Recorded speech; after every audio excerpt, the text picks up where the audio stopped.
one. There we go. Hey, my coding family, how's everybody doing?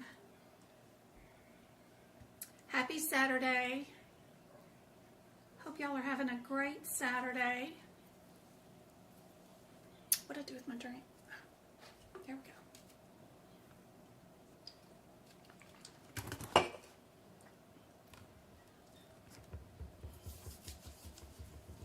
Everybody ready to do some practice exam questions? How's everybody doing?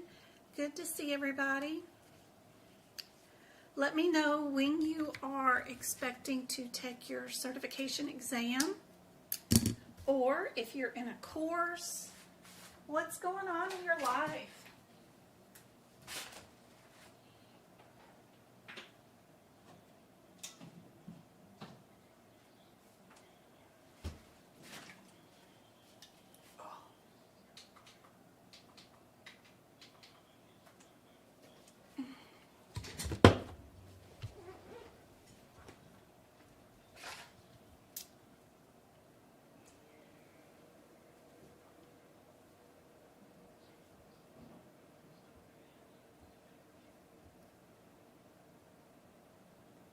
I'm just reading up on chat.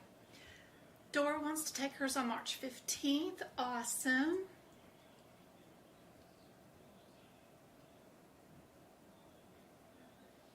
Thanks, Go Kart.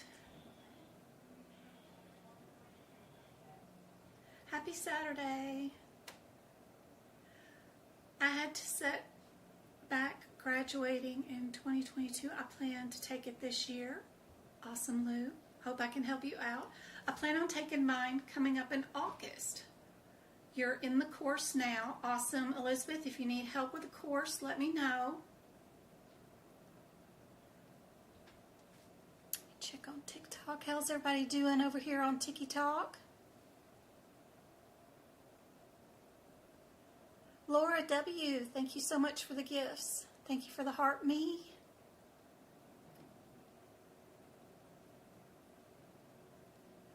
I am looking for training resources on CANPC certification. And AAPC doesn't provide enough. Hopefully, you've got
try that again.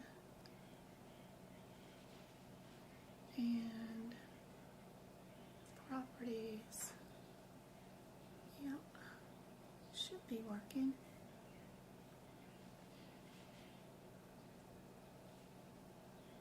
You can hear now? Okay, good. No telling. Anyway, we got our workshop coming up on Sunday. We got, not tomorrow Sunday, but the next Sunday. We've got our website, Medical Coding by Jen, and our pocket prep that have a ton of anesthesia stuff on the side that is super helpful, instant downloads available. And we've got our first practice question for today. I wanted to make sure we went over this one. We've got the 09s, the 05s, or the 07s. What's your differences between those codes? What would we look through the question without reading the question to know whether we're in 05, an 09, or an 07? Those differences are what we would look for. I gotta check on Travis. I'll be right back. I think we got Walmart delivery. I think I hear the box. Did we get Walmart? Not yet? No. Yeah, smell chicken. She feeling better? No, she's still in her clothes. Aww. Grandma's making some chicken and dumplings. My mom's been sick since New Year's. Bless her heart. It's been 18 days of not feeling really well. I think she got like the norovirus, and it's been slow to heal, so y'all think about her. Maybe she'll get better. All right. What do you guys think is your answer for this one? Hey Jessica, good to see you.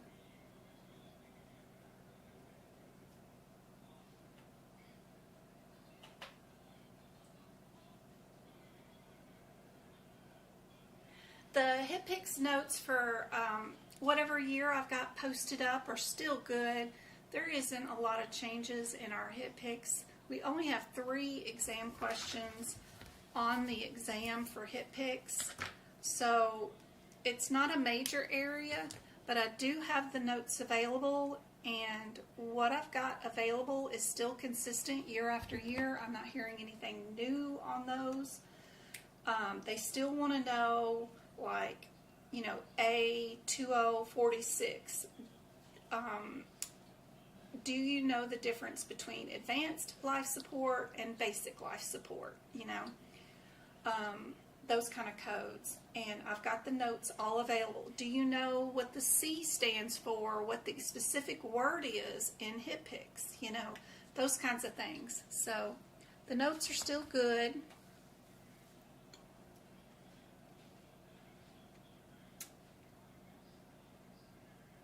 Lou was sick too. Oh, I hope she gets to feeling better too.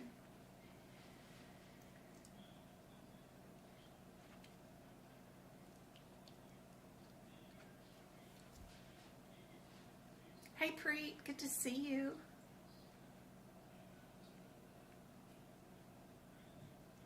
What was the best part of your day? Mine was talking to my sister on the phone. Aw. The best part of my day was hanging out with the boys, watching the Beast games. I can't watch a whole episode at once. I can only sit out there and watch, you know, 15 to 20 minutes an episode because I get too emotional over people's dreams not happening, and it's too hard. So I have to take it in little steps, but I do love, you know, watching it. It's too fun. So we watched today the teams dragging the big trucks over the speed bump. So that was crazy. But just hanging out with the boys, laughing, and rooting for the underdogs. It's always fun because the boys are kind, and we both try to think about what would we do. Would we pick the quiz room, the physical room, or the chance room? That was crazy for today. What was y'all's best part of today? I love that TikTok trend. Your brain feels like mashed potatoes after been studying ICD-10 all day long. Aw. There's only 5 questions on the exam in ICD-10, so try not to stress too much about it. More so the guidelines are important to know.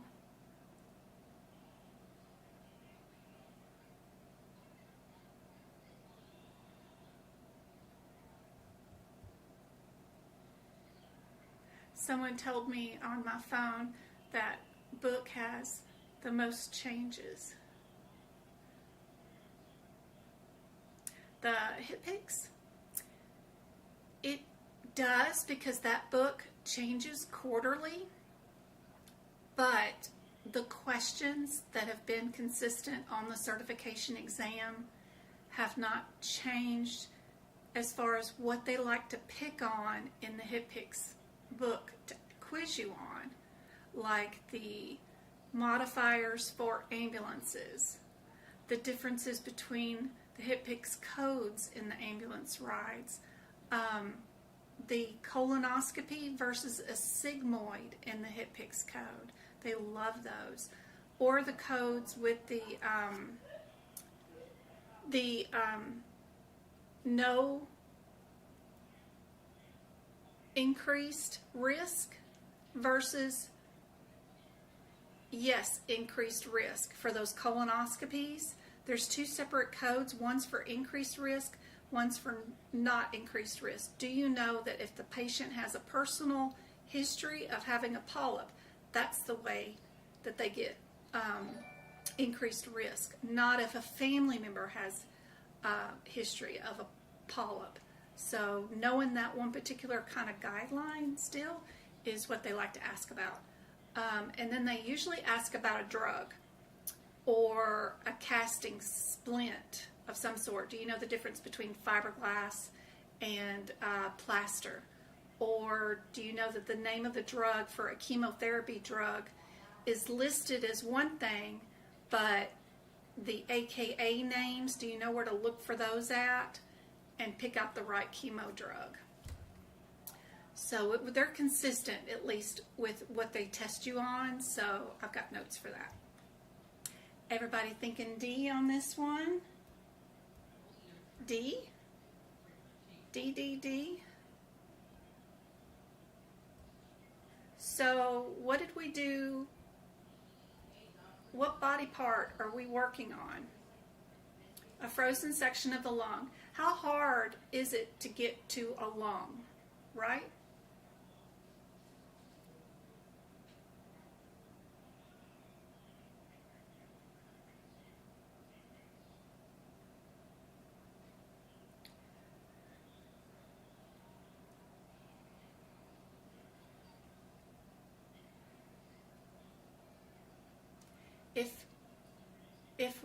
If it's super hard to get to,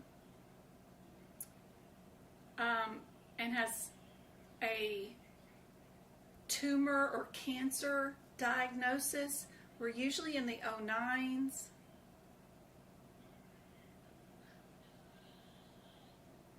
I don't see anything here about a patient ended up having cancer, like a true cancer. Still, lung biopsy is rough, but if I don't see an OMA, O-M-A, listed, then I might not pick an 09. And then there's only one answer doesn't have an 09, but still could be. Lungs are hard. Lungs are hard. Let's see. Lung biopsy, and we're also doing the stain. What does our book say? Where is my CPT book? Let's see. We have one answer that doesn't have an 09, but if we're looking for similarities, we'd get rid of C. And then, did we do 4 CPTs procedures? Did we do 3? This would be 3. This would be 4. This would be 3. This would be C would be 1, 2, 3, 4 also. Okay. And then if we got rid of C because it does not have an 09 in it. And then we don't have an OMA. I would hate A. All right.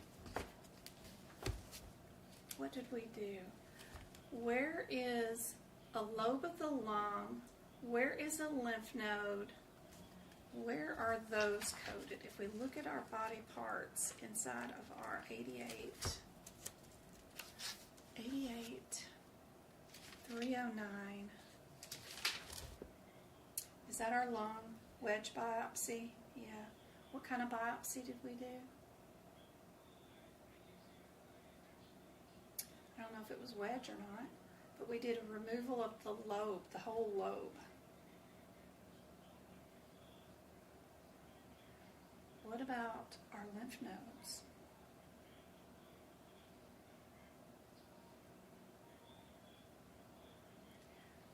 Our lymph nodes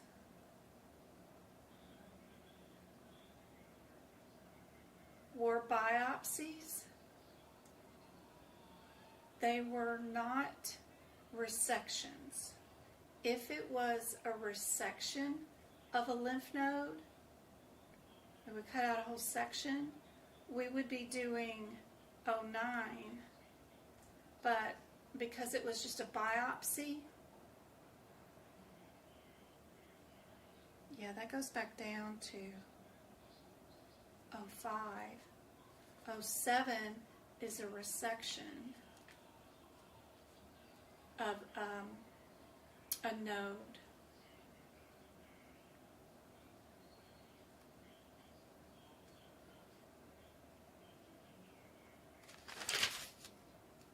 And then our 09 is a total lobe. Yep. 07 does just a lung biopsy, and 05 does a lung biopsy. The only one that does a lobe removal, the whole resection, would only be the 09. So we've got this is the 07, sorry. And then the biopsy is the 05 of the node.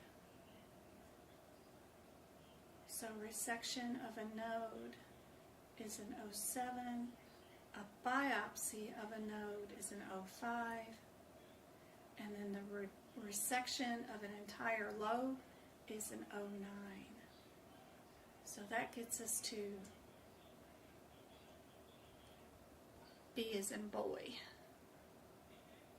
So we've got lobes resected,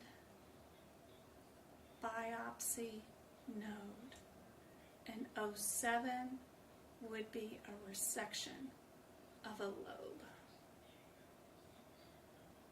So putting those differences down next to those codes is super helpful. A biopsy of a lung lobe would be an 07 or an 05 if it was a biopsy.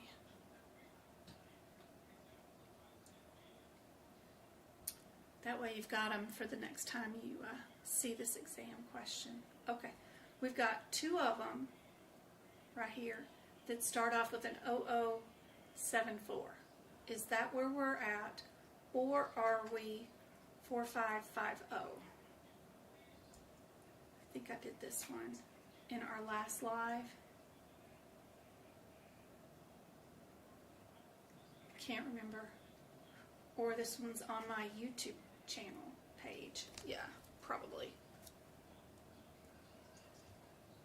So our page 4, I guess, does not have audio when I go live on that. Does not have audio. That's weird. You gotta remember that.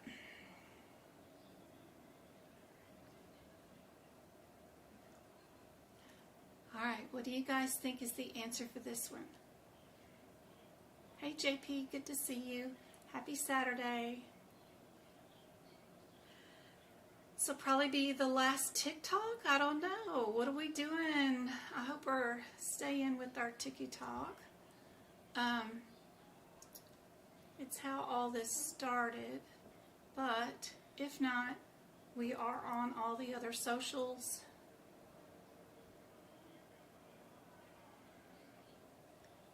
Be sure to keep focused on the YouTube channel too. I always post when our next live will be on YouTube. Giving away some YouTube memberships right now for you guys. Mabel, Tina, Muse, Trauma Queen, you guys all won YouTube memberships to the YouTube channel. So if y'all are on YouTube, that's what I'm seeing is our YouTube channel. We go over here to social media links on my website. Just click on YouTube. You'll see, if you scoochie down on my website, I always have the next upcoming stream, when I'm going to do my next live, posted right here. Even if you are subscribed to my channel, it sometimes won't notify you when I go live. So when you see the new upcoming live, be sure to click the notify me. That way it'll notify you when that live starts. That way you won't miss out on anything. So I've already got Monday's live listed, where we'll do 2 more hours of free lessons. So hopefully that is helpful.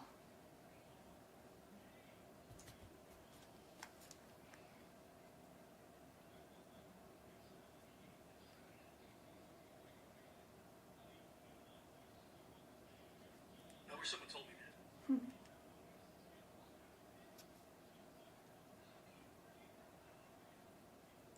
I've been trying to download a bunch of TikToks, but I only got like 25 downloaded. It's just too much to try to deal with all that. But hopefully I can get the most helpful ones that you guys like the most and get those posted and make sure they're available on the Red Thing and all the other sites. Make sure that they're up on YouTube. Don't forget, before I forget to tell you, when you're on my YouTube channel, don't forget we've got a community tab that you can push over here in the middle. You've got videos, shorts, whoops, wrong one. Shorts, podcast, playlist. Click on that community tab, and then there's practice exam questions here too. So you guys can work on practice exam questions and practice those too. You just click on which answer you think it is, and then it will tell you whether you're right or wrong and give you the rationale on it. So that's pretty cool. Super handy dandy.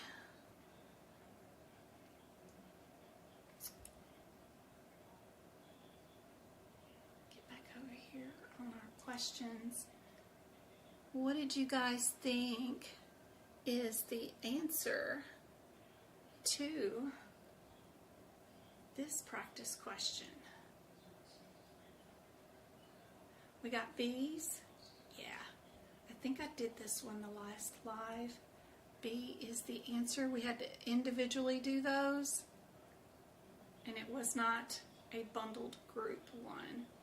What about this one? This one question was on my exam or something similar. It was about storing blood prior to a surgery or something, sort of close to this one, but that was back, 2019. But do you know the differences between these two codes and whether you should multiply them or not? 869. Let's go through it.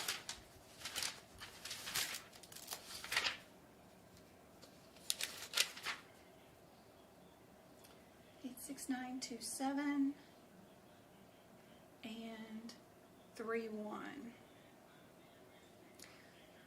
31 is a child code. You can't do nothing much with it. You have to go look at 86930. That one skill is vital to passing this exam, because if you go to your available answer and you see that it's a child code, it's indented, it only has one word underneath it, you can't answer the questions by only looking at that code and that descriptor. You have to go find its mama, and it may not even be on the same page as the code. It may be several pages back. But learning how to look for its parent code, knowing where it's at, that is super helpful, because 31 is also what mama is up until the semicolon. It's also frozen blood each unit.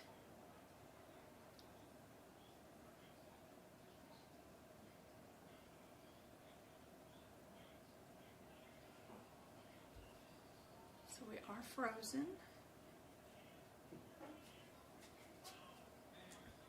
What's up? I said I love you. Say I love you back. I will as soon as I'm finished live. I'm live on TikTok right now, okay? We'll tell the people I said hi. Everybody, Travis said hello. Love you, Mom. Love you. Travis got his own TikTok, and we've been fighting back and forth about, what music is appropriate for his age and what kind of videos he can publish as a child versus, a kid, an adult. And I've been going in there and, absolutely unacceptable, delete, or all this other stuff. So, but he worked really hard. He completed 6 months of school without getting a teacher to call me and say he was being disrespectful or anything in the classroom, that he wasn't turning in his work, and he made his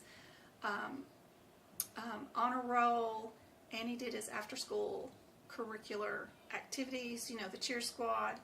And so finally at age 16, he was able to get one social media app, and I let him have TikTok. But he's underneath my account so that I can see everything that he's posting, and I got it turned off where nobody can DM him and all this other stuff. So if y'all see me ranting on somebody else's TikTok, it's just my kid telling him, you got to be appropriate. He's still trying to learn. James is still working towards getting 6 months of not any emails from teachers at me. So he's still lagging behind just a little bit, but hopefully he'll earn his social media app soon, and maybe he'll be on one of them. But they don't have a lot of social media, so we're working towards it. So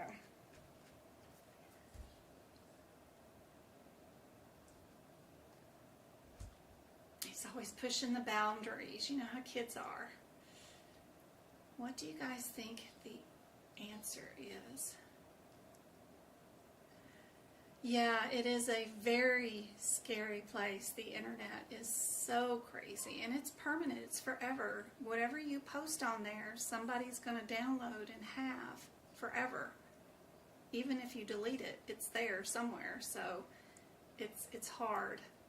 The songs that you pick to add behind your videos and all that stuff matter, Travis. So I'm a-trying.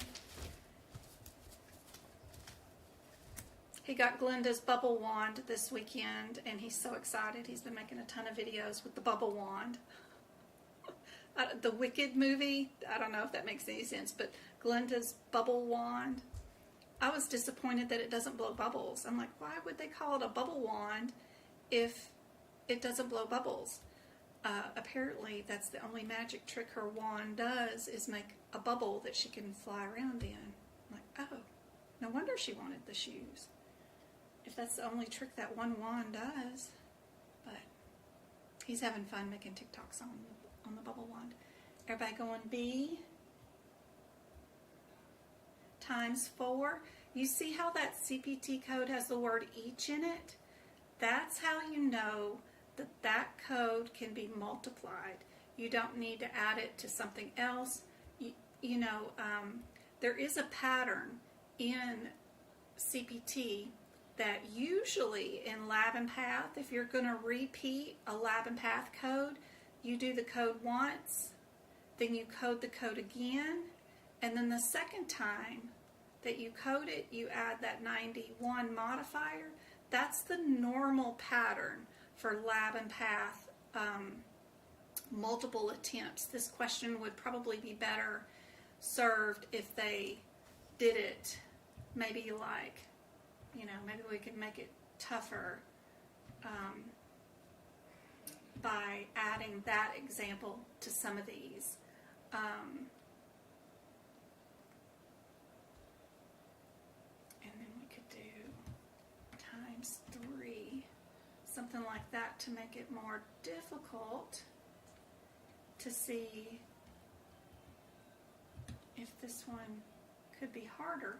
But this particular code, because it has the word each in it, then that is why you do get to do the times, and you don't have to do the normal pattern of what a repeat Lab and Path code would be. So like if you're doing cardiac enzymes of some sort, anything that you would be repeating the lab twice, you repeated it in 30 minutes time, as long as it's the same day, this would be the normal pattern. You would have the code down twice, and the second time you did it, you would have that modifier there. So this would be a better question if we changed it up a little bit, I think. And that's the kind of stuff that you'll see on the certification exam, is they want to know, do you know when you can use the times or when you need a modifier? And looking for that word each is a dead giveaway. Some codes do not have the word each in it, but you still can do it as an each, and learning those differences is just like, you just have to practice them, and you have to get some incorrect answers and then figure it out, and then add it to your book for notes. For example, code 99601, you would times. It does not have the word each in it, but it does have the word per visit. And that's the same thing as each, technically. So if you went to see a patient 15 times that month, then you would do that code times 15. So that's kind of cool. Just learning them, playing around with them, getting a bunch of practice questions wrong, figuring out why the answer is what it is, and then making notes around those codes is the best plan. Here's the codes, the way they're written in the book. Knowing the difference between frozen blood and fresh frozen plasma. Kind of crazy.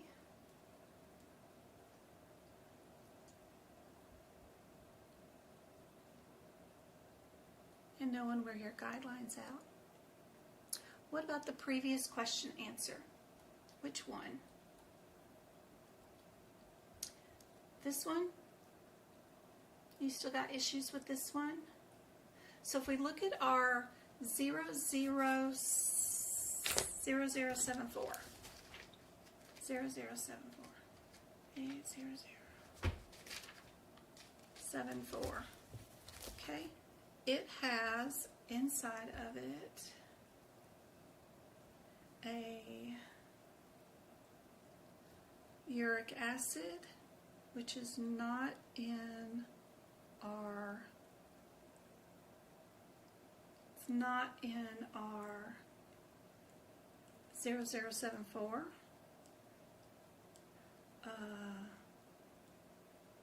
Sed rate is not in 80074. There's no sed rate in it.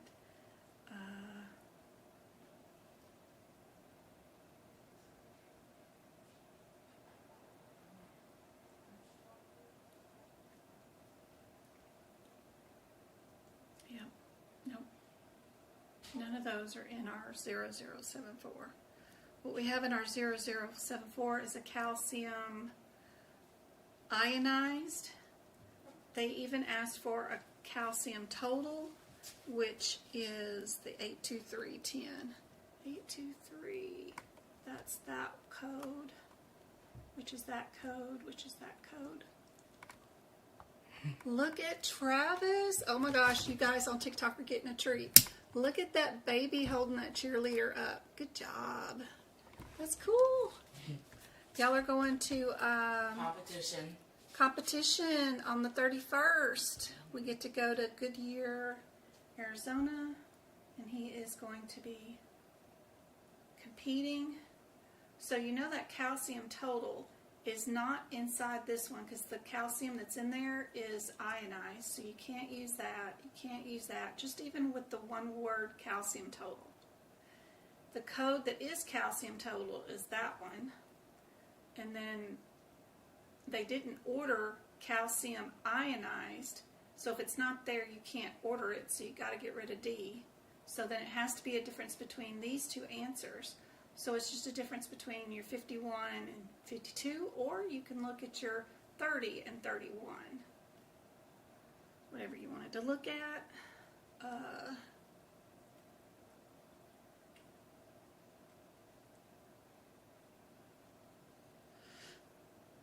What are we looking for?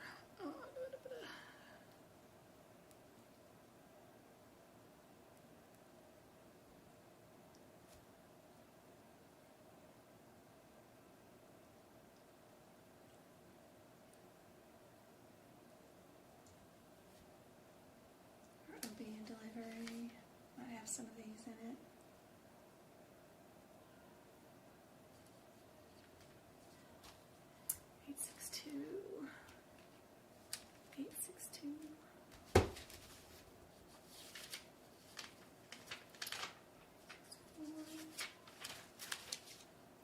Four, 30 and 31.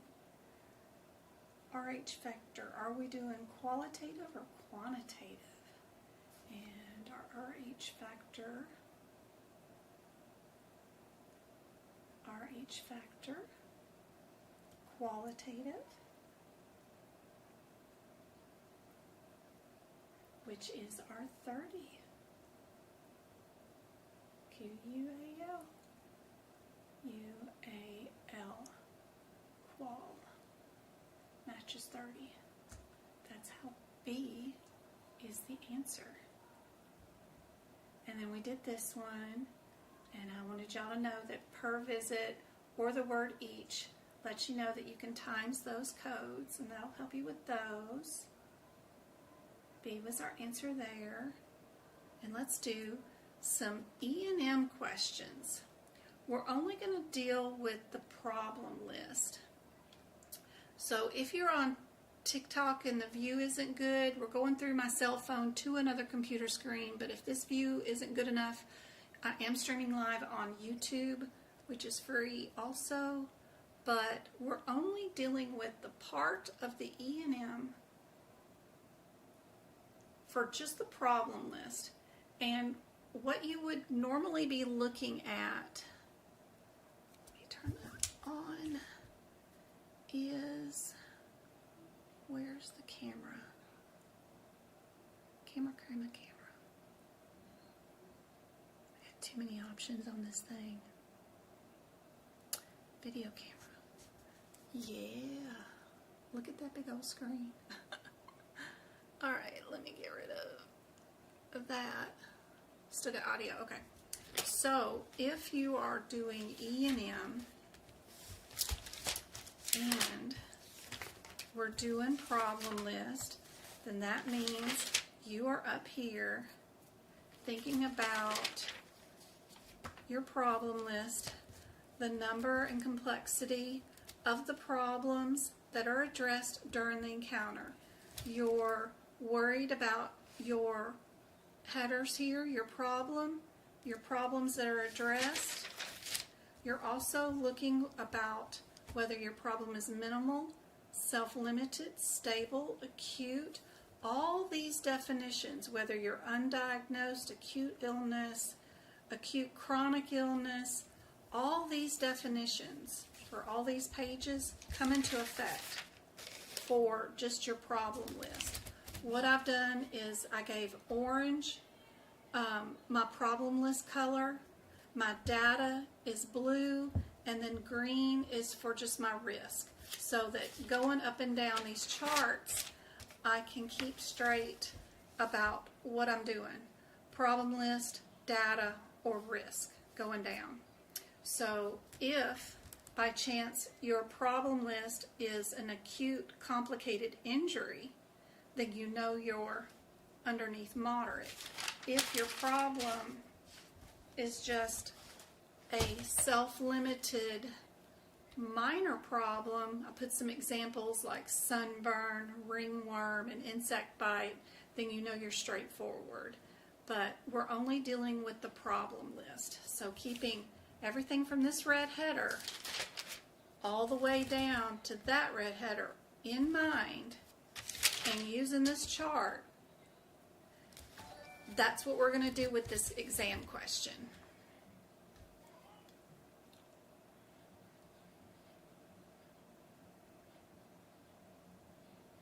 All right. There we go.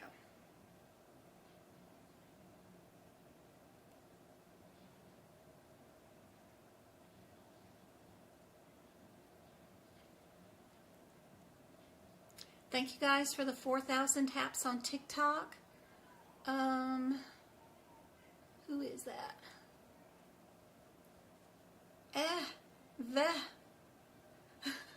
EHHAVAH. Thank you so much for the gifts. You're awesome. And who else?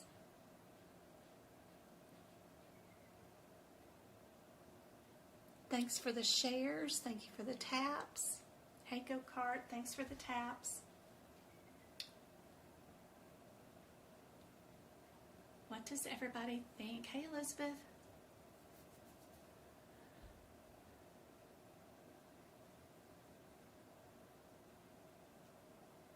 Yeah, it's a shame. Poor Travick finally gets TikTok. He's been asking me for 2 years to get it. And, he gets it the week that they're closing it, so I hope he gets to keep it. We'll see. All right. He worked so hard for it.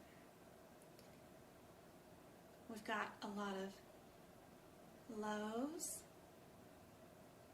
highs. What do you guys think on TikTok? I got 29 of you guys on TikTok. Got another A. Brown, thank you for the gifts. Thank you for the roses. You guys are awesome.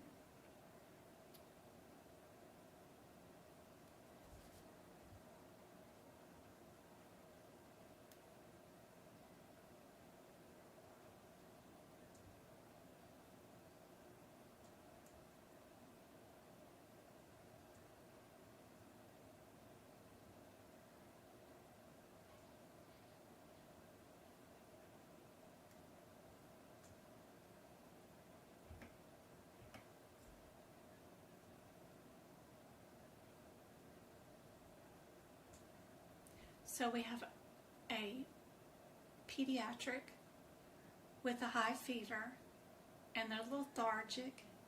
Patient's been admitted for diagnostic evaluation to rule out sepsis.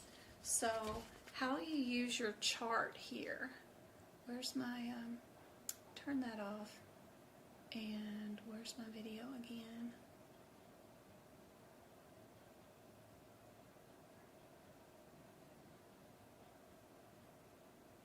There we go. No, that wasn't video. There we go. This is video. There we go. All right. So we have a decision to admit, right? So in our little chart here,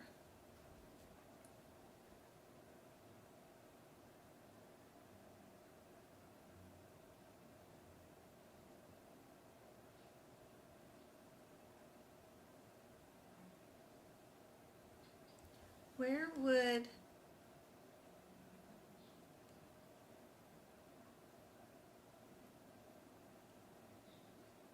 rule out sepsis and admission due to a high fever and lethargic fall under?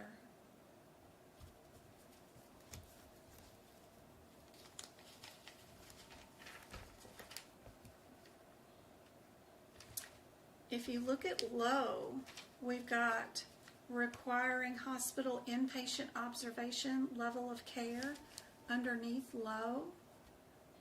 Self-limited minor problem doesn't have that.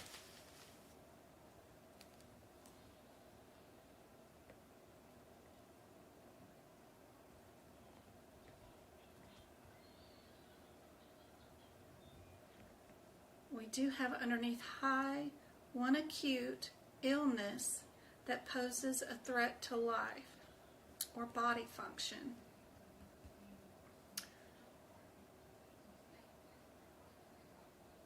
Which, whatever's going on with the kid, usually it's an infection somewhere and we can fix it.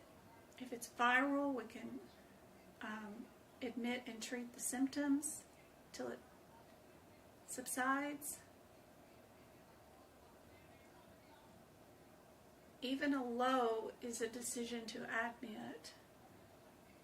So I'd definitely get rid of straightforward.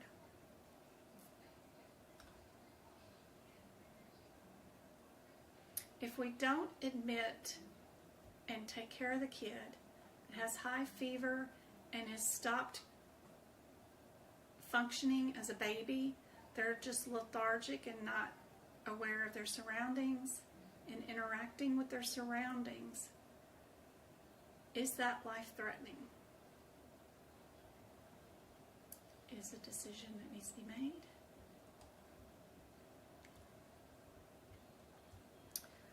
Let's get this out of the way. Go back to our practice exam question. There we go.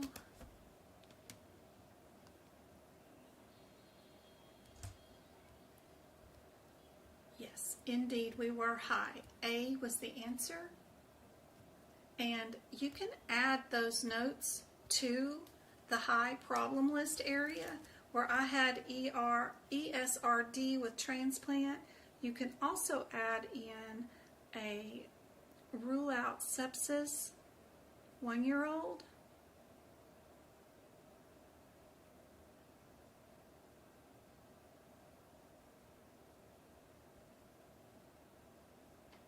Into those examples underneath the high.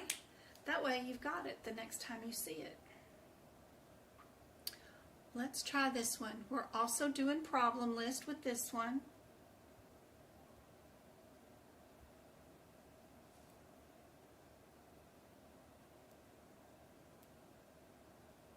We're not in a global period.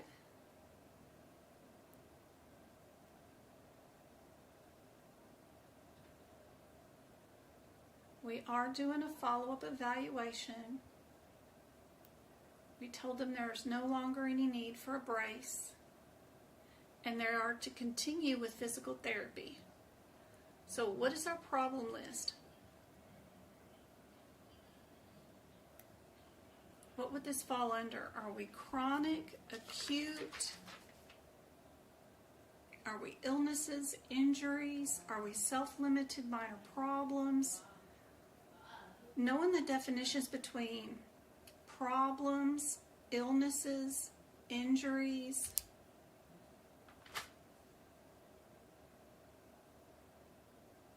is a pain in the butt for sure. When you don't have MDM and you don't have time in your question, these can slow you down during the exam. That's why practicing these often and then writing the examples in the book so the next time you see it, it's handy. So we've got sprained ankle, instructed no more brace, continue physical therapy. Are we straightforward, low? Definitely not really moderate or high, I wouldn't think. I mean, she didn't have a knee replacement, right? Something that was chronic. So hopefully it's just an injury. So is there any injuries that are under minimal?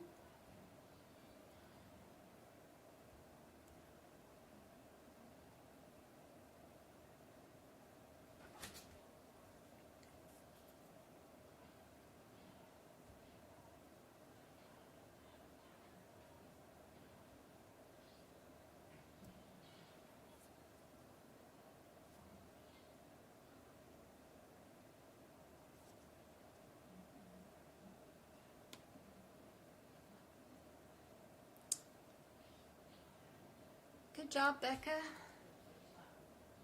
Thanks for hanging out on Saturday with us. What we got? Underwood, what happened?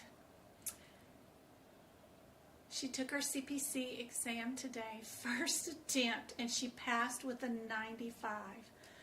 Girl, I know you've been watching me forever, guys, too. Congratulations. Here we go to TikTok. Y'all gotta see her words. There's Alicia. She took her CPC first attempt. She gets a 95. Be sure you get, when your CPC comes in the mail, it should not be a regular CPC either. Yours should have some fancy alpha, beta, I'm queen of the world at the end of your CPC.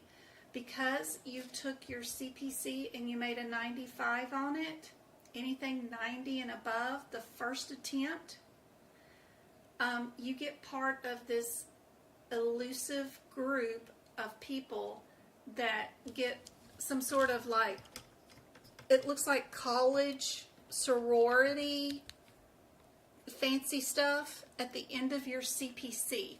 So when you go to jobs and apply, you get to say that you took your CPC and passed first attempt with an A. So you get sorority sister fancy stuff. So when your CPC comes, make sure it says that. If your certificate that you get in the mail does not come with that, call aapc and make them reissue it. Congratulations. That's awesome. I hope I made it a little bit easier for you, a little bit less stressful. Did you take it remotely from home or did you go to a testing center? Curious.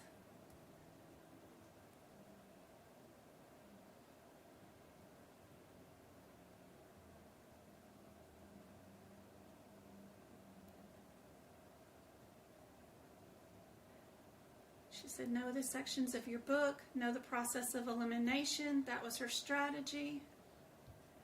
Yasmin takes hers on the 24th. It did not have any fill in the blanks.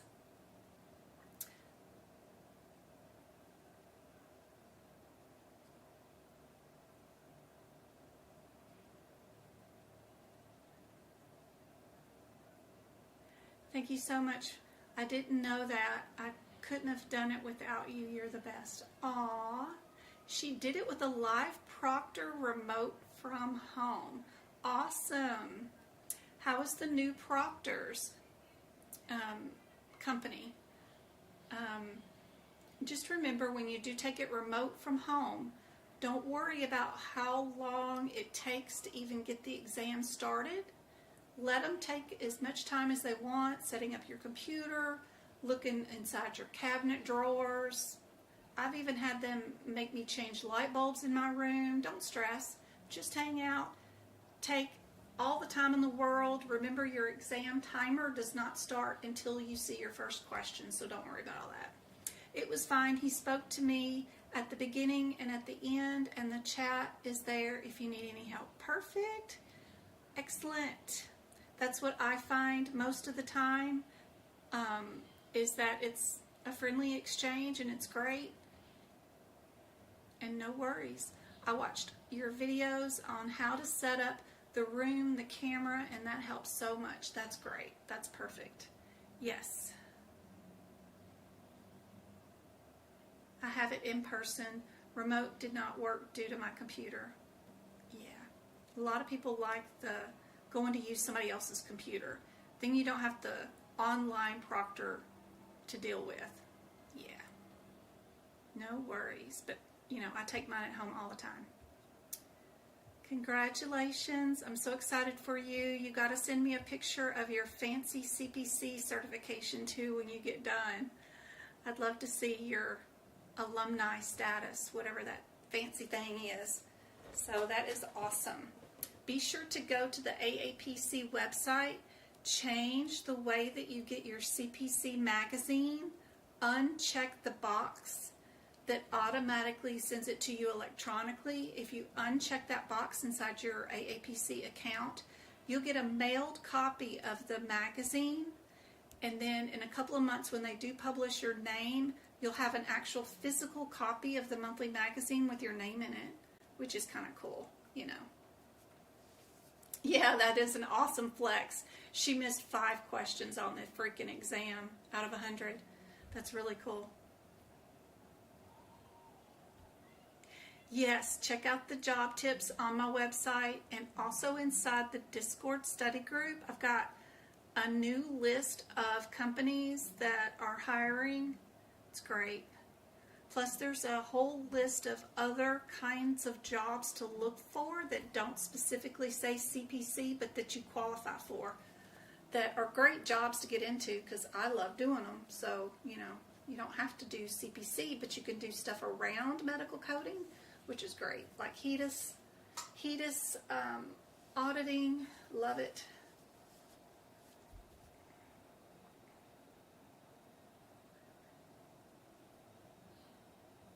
Do Jen's workshops. Yes. No procrastinations. Let's get it done. There's no reason to procrastinate. Y'all got this. All right. Our ankle. How does the Discord study group work? I just went over that.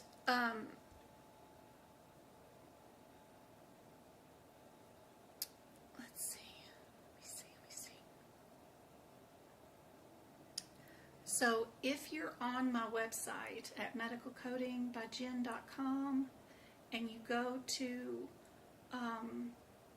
the social media tab right here, the Discord study group is right there. And then my Discord study group looks like this. YouTube won't be able to see this right now, but this is what it looks like. It has all these little rooms as soon as you join up. And then the first room is where do I start? This has a list of all the videos that are my favorite. Like, you know, how do I start getting into medical coding? What books do I buy? You know, all that kind of stuff. The third room is a video of how to use Discord. So you know how to navigate it. But this is just rooms. I have all these little rooms that are set up for you guys that hold a ton of information. So I have underneath here job assessments. So if employers are giving you quizzes before they'll hire you, those list of those assessments are in here. You just click on the room you want to go into and then rewind it. Scroll backwards to the top, get all the way to the top, and then look at the stuff that's in there. Or you can do a search feature for like any question you want to look for, like what camera are you using, and then it'll bring up every conversation anybody's ever had about a camera. But job resources room right here is where I've been posting a list of a bunch of companies that are currently hiring. Let's see, where's my list? Yep. Some of these companies that are hiring right now, as soon as they post their stuff with the list or their jobs, I've been posting them in here. You just scroll backwards, look at all those company names right there. I went to their own websites and pulled up all their listings right there. All those companies. There's a whole list. Norwood, Rev Health, even Ahima has some jobs. Priority Health, Gaineswell Technologies, the Veterans Affairs, Cleveland Clinic, of course, McKesson, GEBBS, yep, Wellstar, Coro Health, M Health, WakeMed.org. There's a ton of places, but they're all posted in here. So be sure to utilize my Discord study group. It's super handy dandy. The purpose is it stores all the information in one location. I don't have to pay for server space because it's free. So it's got 4 years worth of information in that Discord study group. So just go to my website, medicalcodingbyjen.com, and underneath the social media tab is the link to our Discord study group. All right. Let's get back to this practice exam question. We are doing a workshop, not tomorrow Sunday, but the next Sunday, where we'll see if you're ready for the certification exam. We're going to do 75 questions in 3 hours. If you can keep up with me and find the answers in the book in the same pace that I do, and you get 90% of them correct, you're ready for your exam. That is a great way to see if you're ready. So I hope to see you guys on Sunday. This practice exam question is an injury, right? And our injuries are not straightforward. There's nothing underneath straightforward that says it's an injury. It says it's a problem, a minor problem, more like a splinter, something like that might be there. But any injuries are at least low, right? So you can at least know that much. And that's helpful for these questions. All right, if we're going to do data for this patient, we're only dealing with the data that we did. We're not worried about the patient's diagnosis or the risk assessment. This question is just dealing with data. Is our data extensive, limited, minor, none, or moderate? What do you guys think? Again, you're going to use that table on page 9 and 10 in your book. We've moved over to just the blue area. Well, what I color coded blue, sorry. The middle section.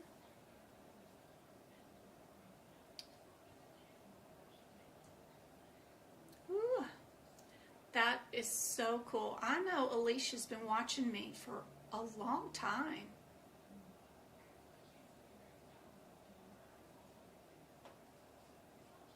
$2 years. She said she procrastinated. I know she's been in here. Yeah, she's been watching me for a long time. Wow.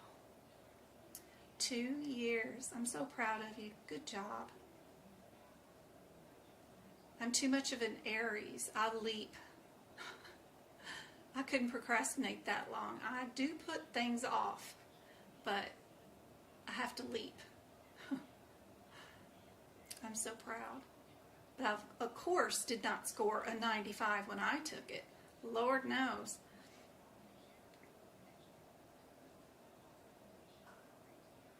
Off topic, can anyone tell me about the SWAN package for practical coding?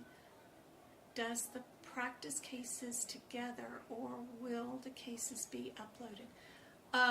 Those are just screenshots of the answers so that you can go into your cases and know what the answers are. That's what SWAN is. Alright, I miss what you guys were saying about making they include what on the certification. Oh, Lou, she made a 90 or above on her certification exam with AAPC on her first attempt.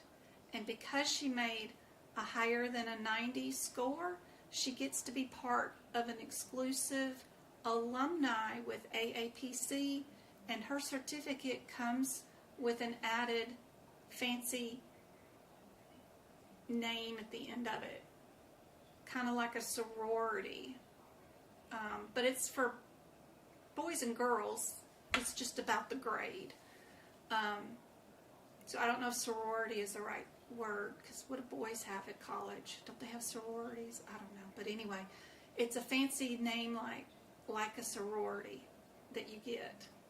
So when she gets her certificate in the mail, a lot of people don't know that they are supposed to be awarded a specific special certificate, but because AAPC has gotten so big and they have a lot of their tasks are automated, it may not catch the fact that her grade was so high and that she is supposed to be awarded a special certification. She still has a CPC just like everybody else, but hers will come with some sort of alumni status of some sort, something like that. I don't know if alumni is the right word, but it sounds like it. Some alpha, beta, something or another. I knew it's been a lot so far. It's encouraging to hear you pass. Oh, I'd like to take mine from home, and I feel like it will help me focus. Yeah, I can't take the distractions of being in a room full of other people. I've never been able to perform well like that. But I can perform very well on my own, alone in the house. You're an Aries too? I can't believe you did not try to take that exam attempt for 2 years. But although we are really hard on ourselves and like to be perfect at what we do, so I can see you waiting. I can see you waiting a year, but 2? Oof. You must be closer to the Taurus edge. Thought I was the only one.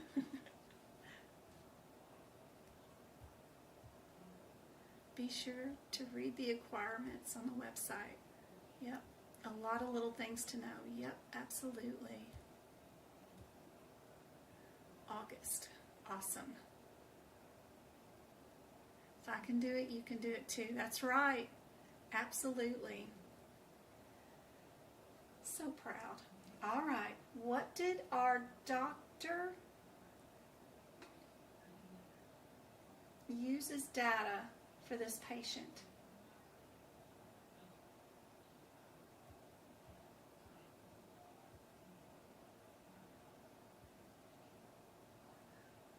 What are our definitions? Our definitions for none means obviously no.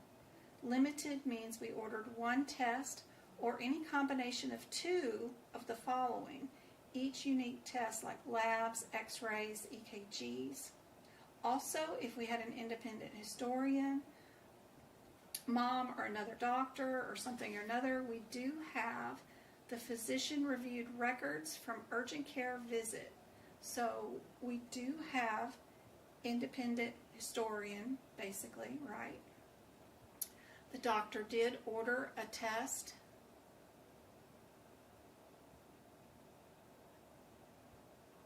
So we're definitely not none. Are we moderate, extensive, or limited? Underneath our moderate, it would be any combination of 3 or independent interpretation of a test.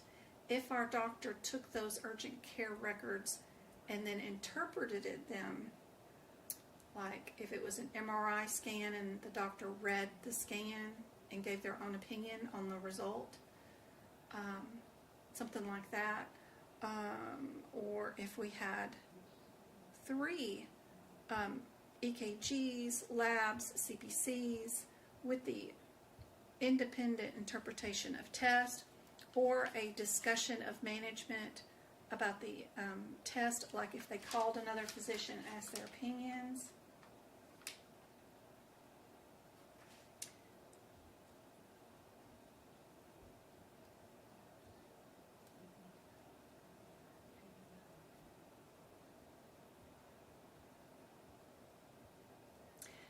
Did you have the diagnosis anatomy term of blue cyanosis, phalanges, or was it ligaments and tendons, or did you have coronary arteries, like the definition of them? I was curious as to what anatomy questions you might have gotten. If she's still on there.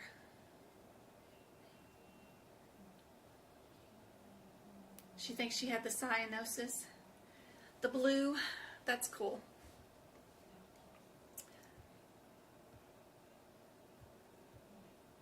Oh, you guys are a blessing.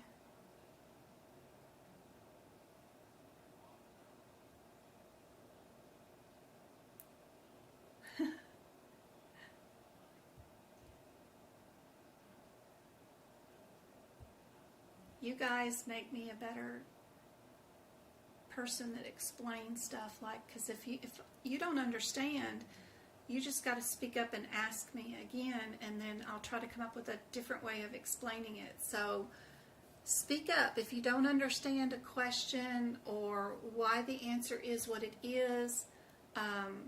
In fact, I have errors all the time, so stop me if it doesn't seem right, but I need your guys' help to explain things too. So you guys make these lessons what they are, you know. You don't have to just take what I say and that's your lesson. You guys are just as much responsible too, right? You guys stop me if I don't make any sense, and then I am happy to answer any questions and turn this into something that you guys create that can be happy and helpful for others too. So yes, yes, yes, it's teamwork. We gotta do this together. Yes, yes, yes.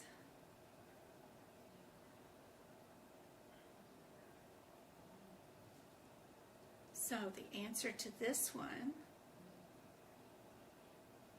we only have the review of records, which is, if you look under limited, the assessment requiring an independent historian,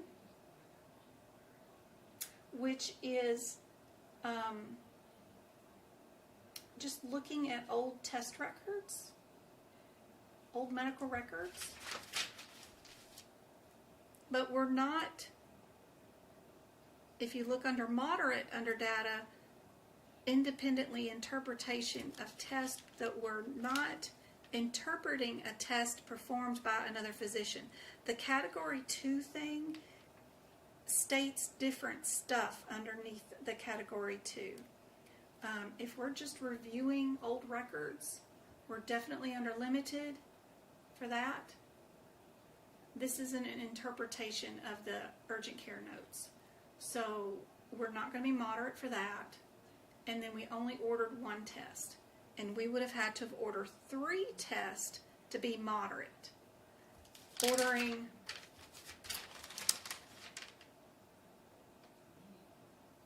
two tests under limited, or any combo of that and the independent records. So that's why we can say this record and this test equals 2 things, so we know we're limited.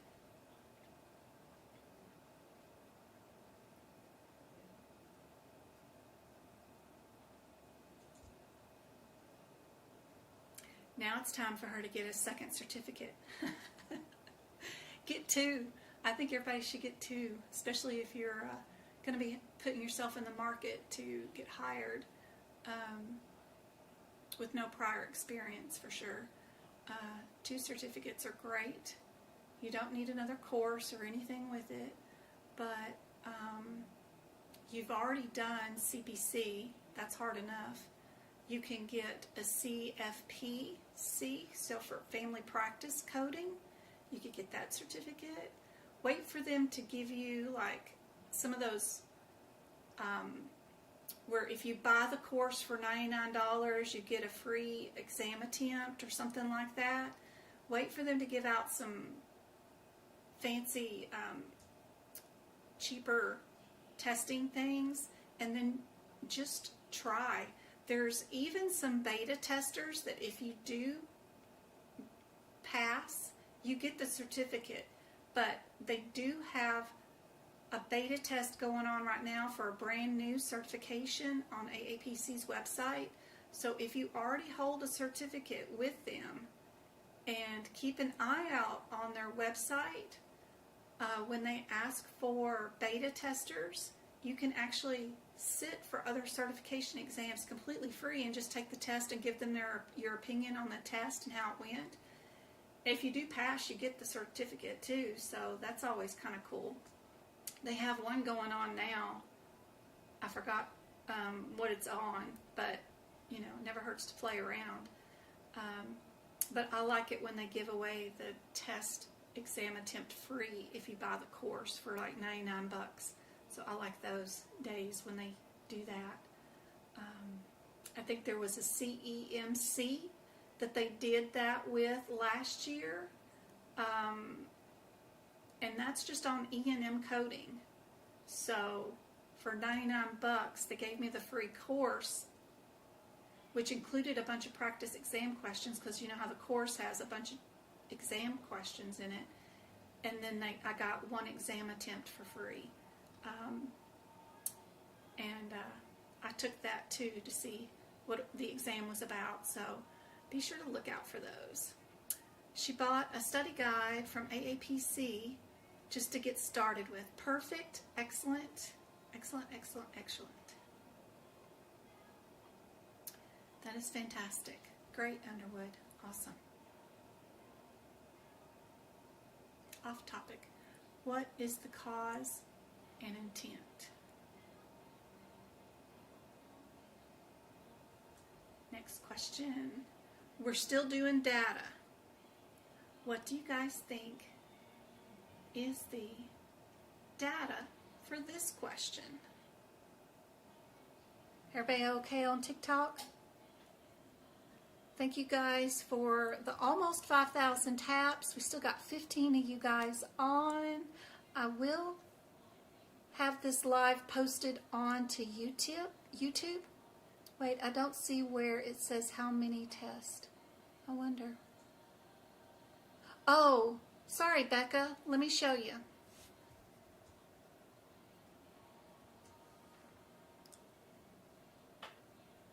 Sorry, just repeat your questions if I miss them. Let me show you, Becca. Let's see. Let me get that on, and let me turn that off. Okay. So it's hard because I got this stupid chart on 2 different pages. So under data, data is only this middle chart right here. So we're only concerned with here. So to be none or minimal means we don't have anything. We didn't do any data. We didn't review any records. We didn't do anything. If we're limited, we can be here or here. So the amount of number of tests, any combination of 2 of the following. That's a bold printout, a bold header that includes this or this.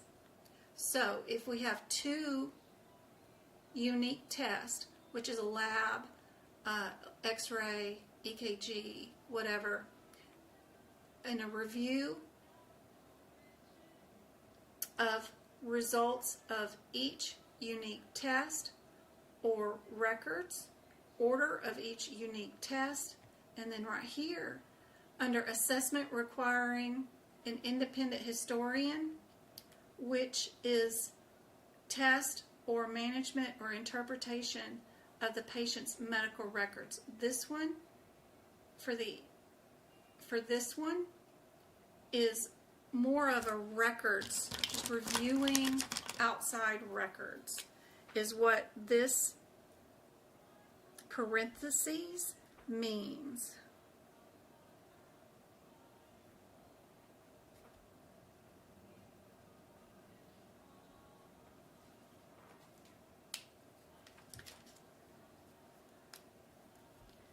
Also says it right there, prior external notes,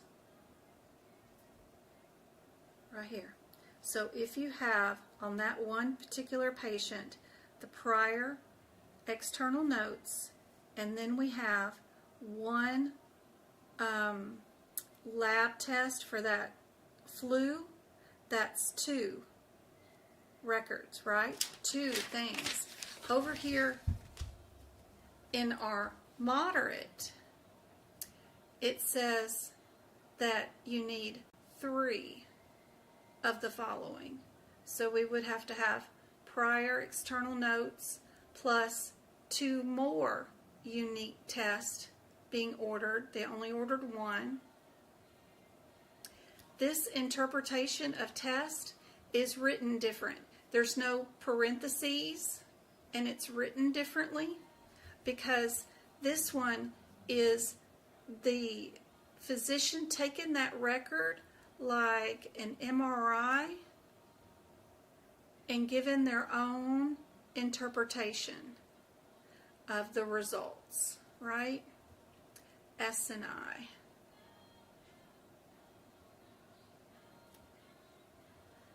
If they had the CD-ROM of the MRI or the ultrasound, and then they can watch the images live on that CD-ROM, they give their own interpretation of that result, we would be here under moderate. You don't need the other 3 combination of stuff. It can be or. If they call another physician and they talk on the phone externally to each other about the patient, then we're also moderate. It can be or. It's not a combination of and, but an or. And then down here we'll have different stuff too. The same thing for being high is also the same thing for being moderate if you're only going by prior external notes and then 3 independent tests, like 2 tests being ordered. You still could be extensive or moderate on those. This one's only requiring 1 out of 3, but this one's requiring at least 2 out of 3. So if we've got the external records in 2 labs, we're still moderate.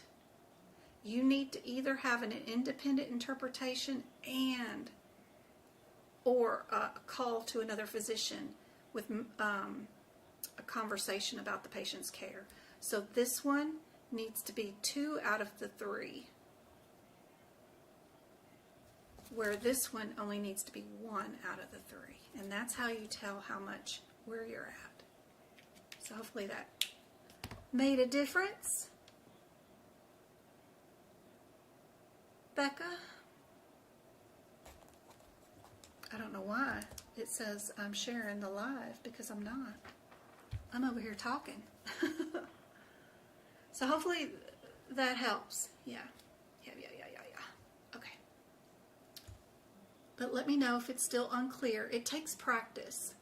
Just looking at this stupid chart one time and getting one lesson on it is not, 100%. It takes time. It takes playing around with practice exam questions. So don't worry if you don't have it all today. It takes time. Keep watching. Keep playing around. A light bulb will go off one day. It took me forever to learn this, and in fact, I refused to learn E&M for my certification exam. My certification exam was 150 questions long, so we could get away with not learning a bunch of sections if we wanted to. And E&M was one of mine. I knew the difference between new and established patient and a consult versus admit, but other than that, I didn't know anything about all these MDMs and data and risk. I mean, it was different back then, but we still had 3 components. That was too much to learn. On top of all the hip picks and all the CPT code sections, it was just too much. I refused to learn it. But now that the exam is trimmed down, and we only have 100 questions, and it's, you could end up having 16 questions on the exam that are about MDM or E&M, then now it's more critical that you learn it than when I took it. So I got away with it. You guys got to learn it. So hopefully I can teach it for you guys. So right now we've got this kiddo. What do you guys think is our data for this one?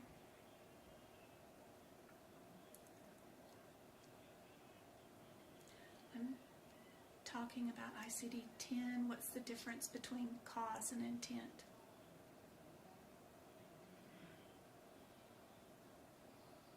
Okay, go-kart. Just a sec.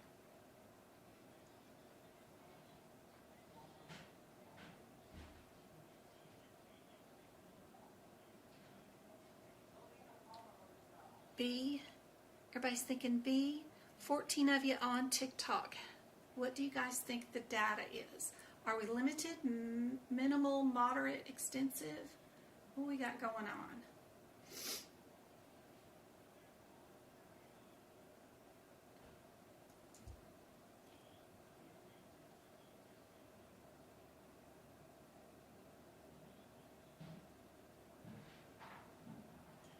We've got an independent historian.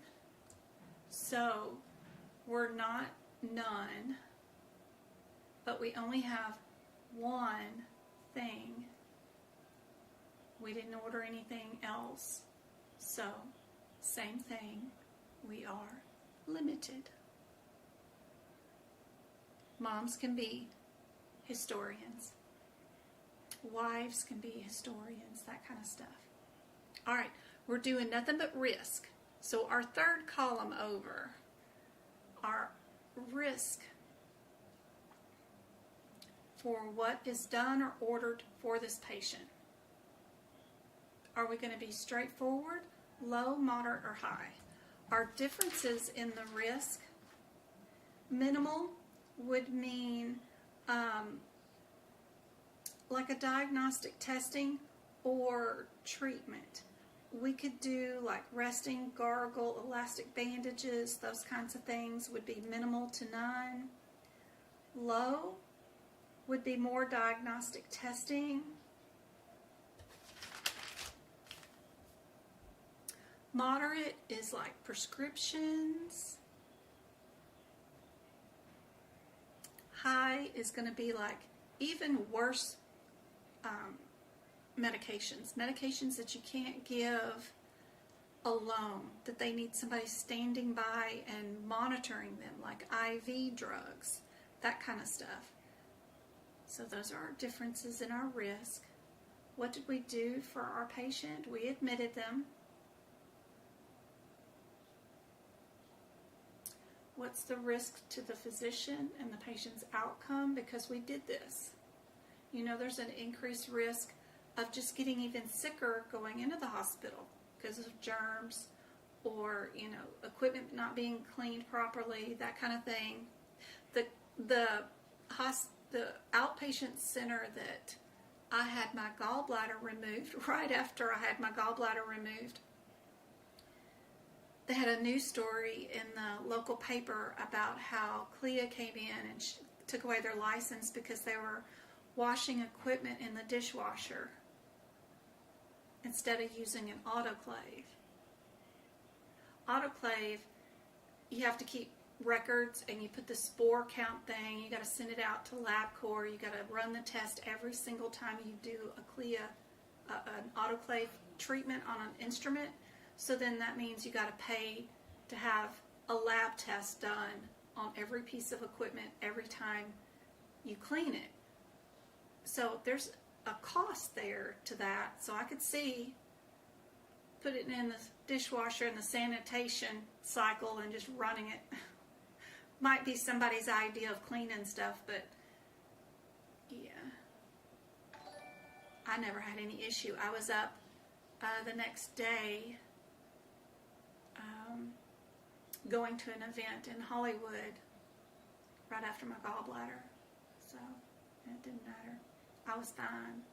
But you have to be careful. Being in the hospital does pose a risk no matter what, but also not going to the hospital poses risk.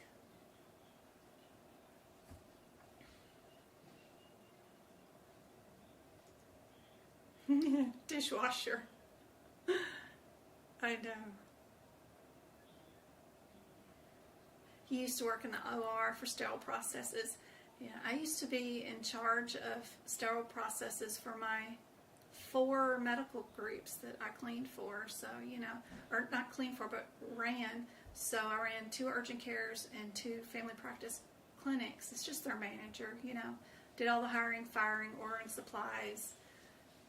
When somebody didn't show up, I covered their shifts, all that kind of stuff. But I also was in charge of all the equipment, making sure that the blood pressure cuffs and everything that was used on a patient, scales to every instrument, was not only autoclaved, but also was tested yearly by independent people and certified it was still working properly and all that stuff. So, yeah, I used to run an autoclave.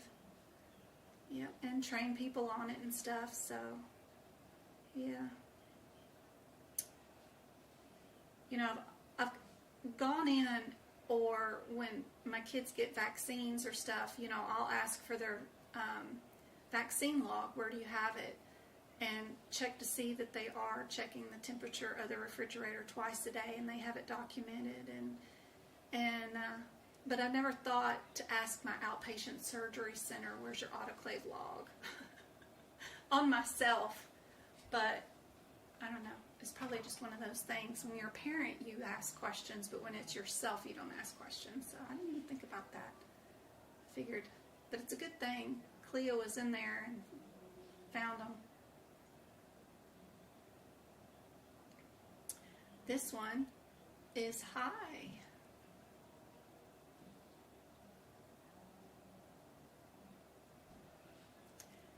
What answer was that one? That one was D. Did anybody get D as the answer? Yes, we did. We had D. Dishwasher. Yeah, I know my dishwasher doesn't even get my dishes clean in a 3-hour cycle. I can't imagine using surgical instruments for that, because my dishes still come out dirty. And that thing runs for, 2 hours and 5 minutes or something. I run it on the pots and pans the whole time, no matter what I got in it, but that sucker runs forever. Crap still comes out dirty. It's a brand new dishwasher too. They just don't make things like they used to. All right, another risk. What about this one? If they recommend an over-the-counter allergy medication, what is that risk? I don't know what happened to our formatting here. Jeez. What is the risk for this one?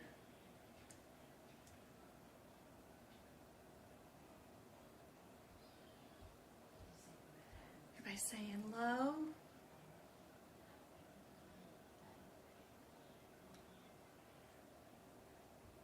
Indeed. Perfect. Let's do it all together. And I don't have A, B, C, or D, but I want you guys to tell me what the problem is, like if you're limited, your data limited, your risk moderate, and then your overall MDM is going to be limited, if that was the example, right?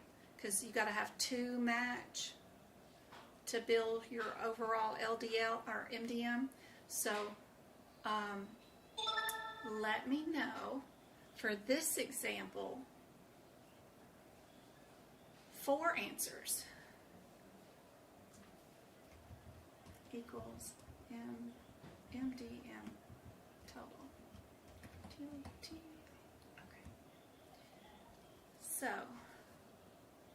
what's your problem? What's your data? What's your risk? And what is your MDM?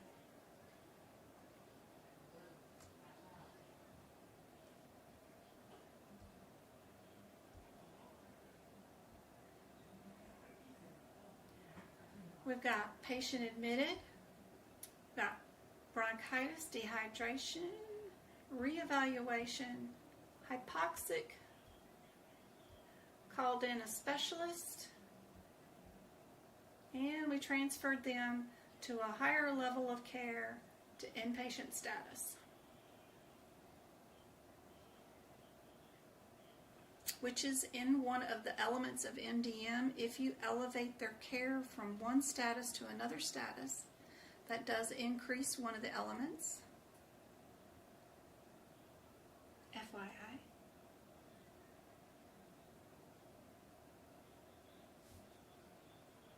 What do you guys think the answer is? Thank you for the 5,000 taps, guys.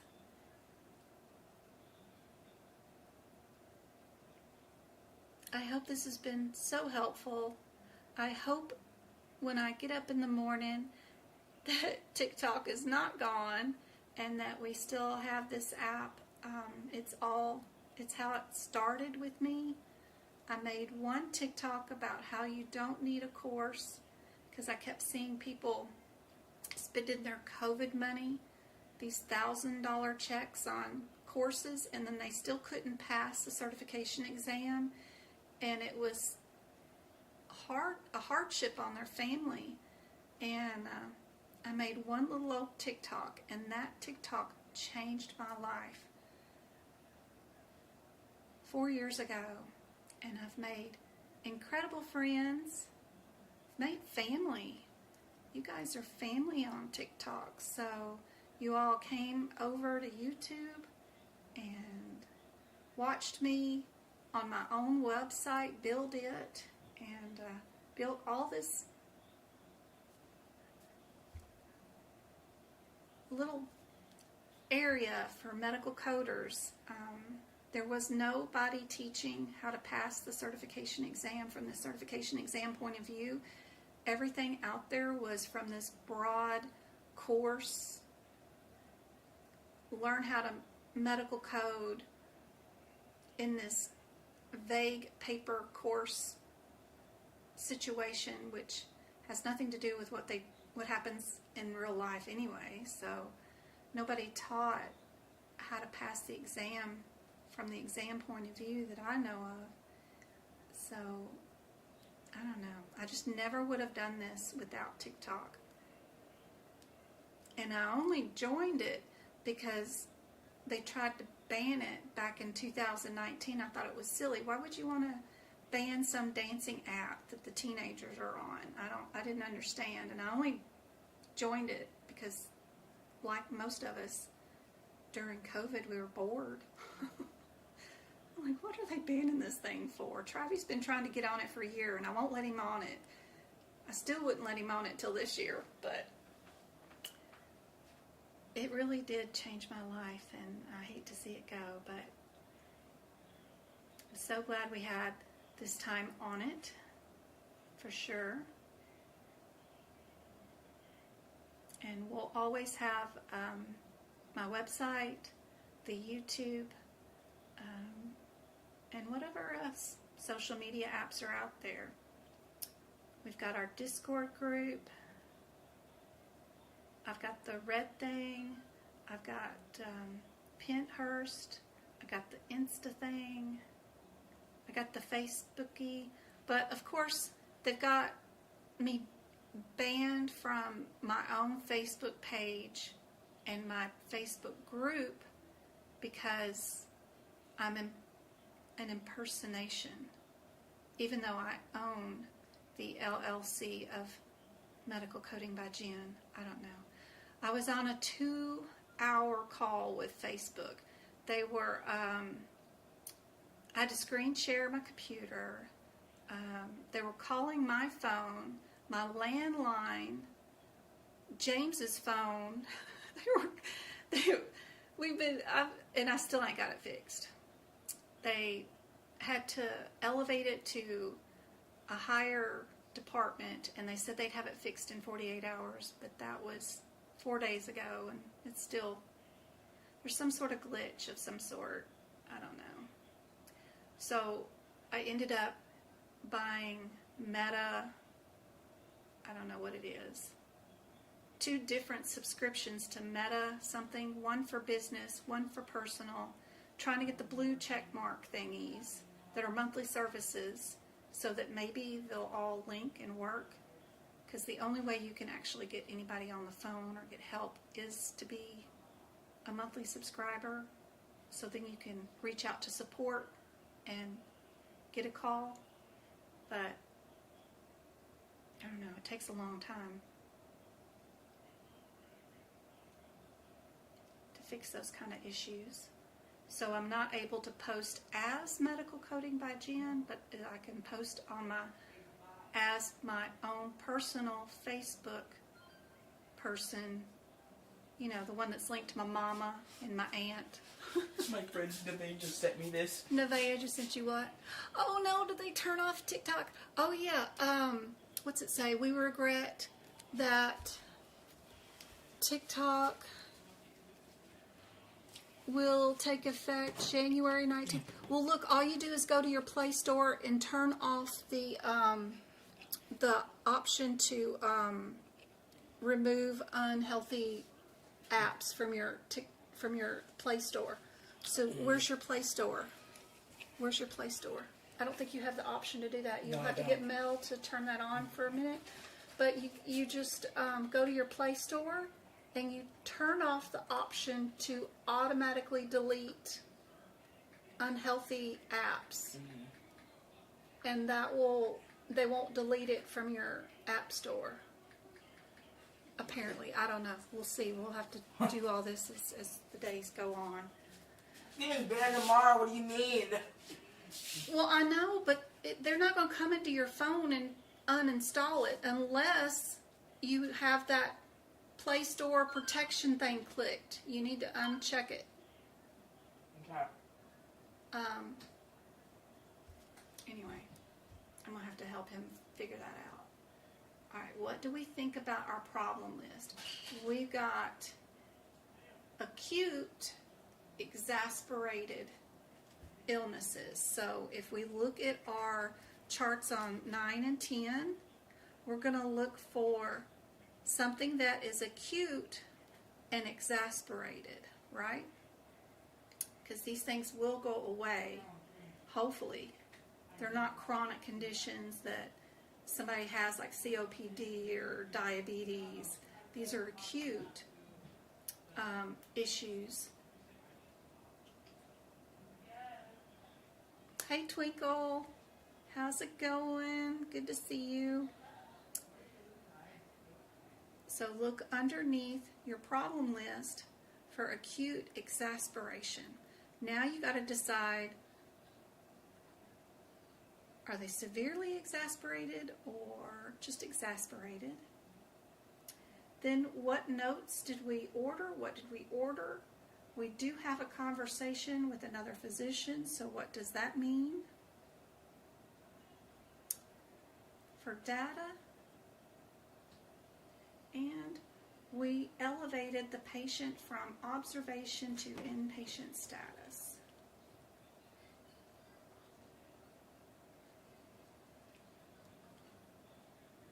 Hey Twinkle. Yasmin's been watching me since 2022. Oh my gosh. go-kart, I think it's been like 3 years. Twinkle, too, at least. Because she was here when Betty was here. That's 2019. That's got to be 4 or 5 years now. Yeah, some of you guys, we've got family tied to TikTok, you know. Y'all are family members now.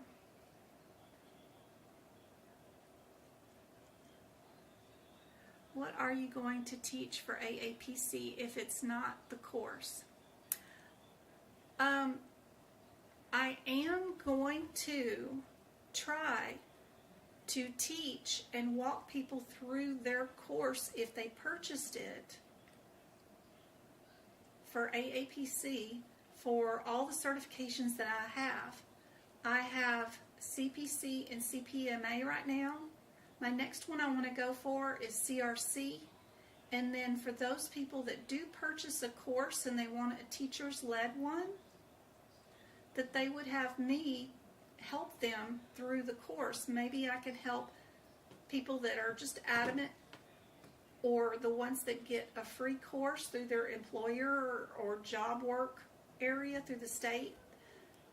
If they have the option to pick the teacher ran one, then maybe I can make a difference on the people that insist on getting a course, right? And help them gain more value out of their money spent. So I know the first deficiency that I saw in the whole scheme of things is that people did not need a course to pass this course, this certification exam.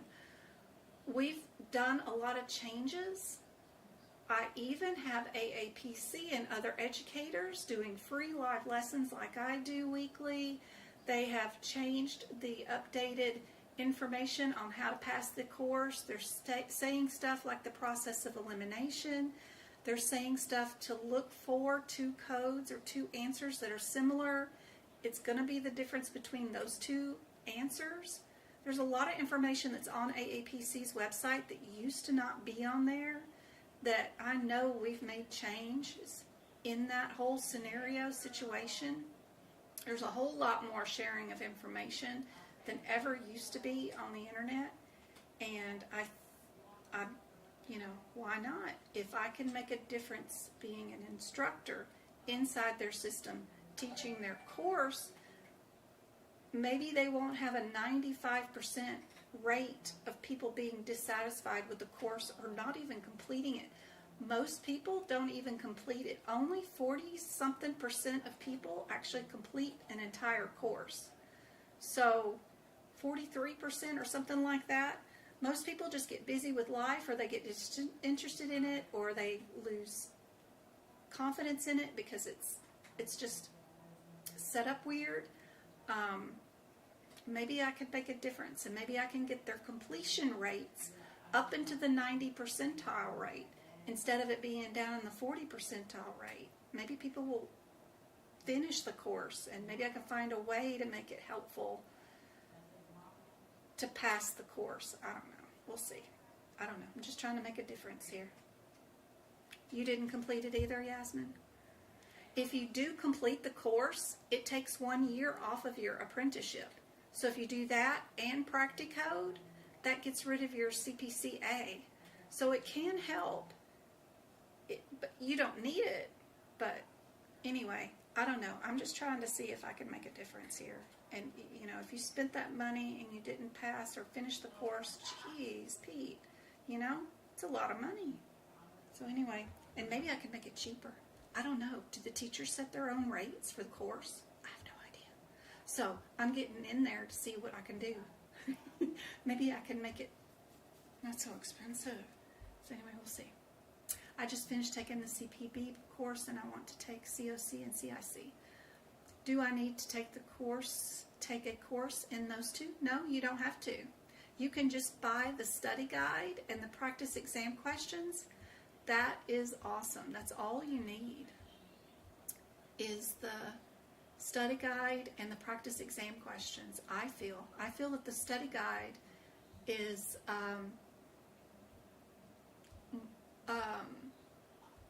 better than the course myself.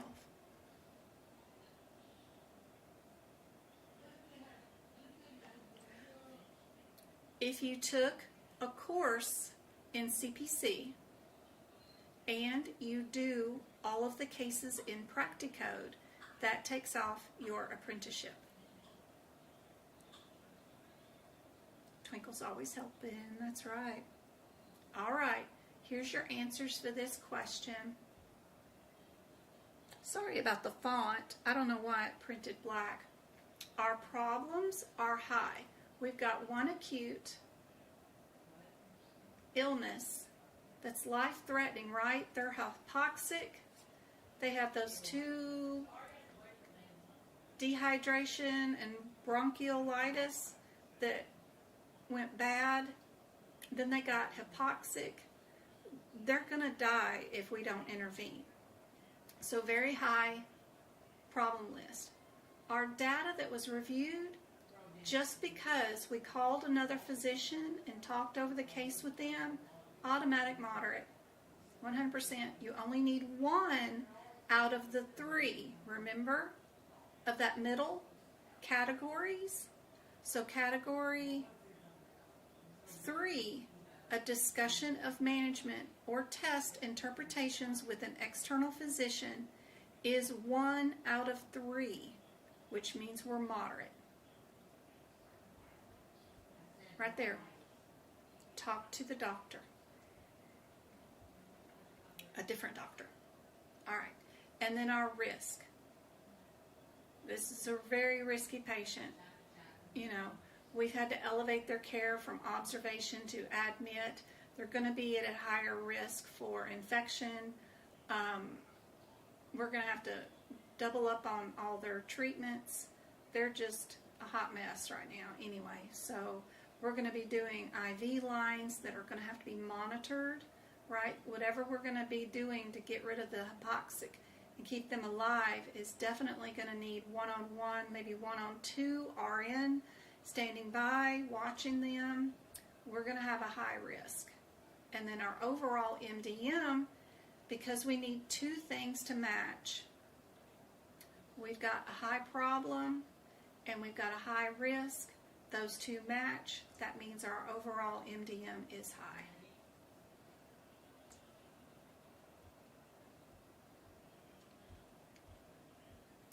And Monday we will be doing cardiovascular practice exam questions. So I hope to see you guys Monday. We'll do 2 more hours of practice exam questions. We'll do 5 o'clock Monday, Arizona time zone. It's 7 p.m. right now here in Arizona, so we'll start at the same time. We'll do Wednesday and Friday also. And then that Sunday, we've got our workshop to see if you guys are ready for a certification exam. Whether it's CCS or CCA, CPC, whatever, I'm going to cover all the subjects and see if you guys are ready for your certification exam. The point is to bring your books and not know what the questions are in front of you before we do them. I do my best not to bring any repeat questions in on all my workshops. I've been doing them for over 4 years now. So a brand new set of practice exam questions that you guys haven't seen in lives or in an old workshop.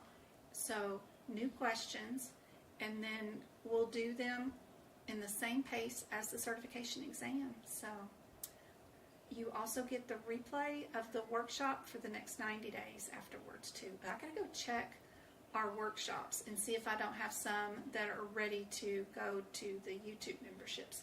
Once 90 days is up, I change their status and send them over to the YouTube members so that they can watch the replays, unlimited amount for the next however long they're YouTube members. So I need to go check that. I haven't checked those in a while.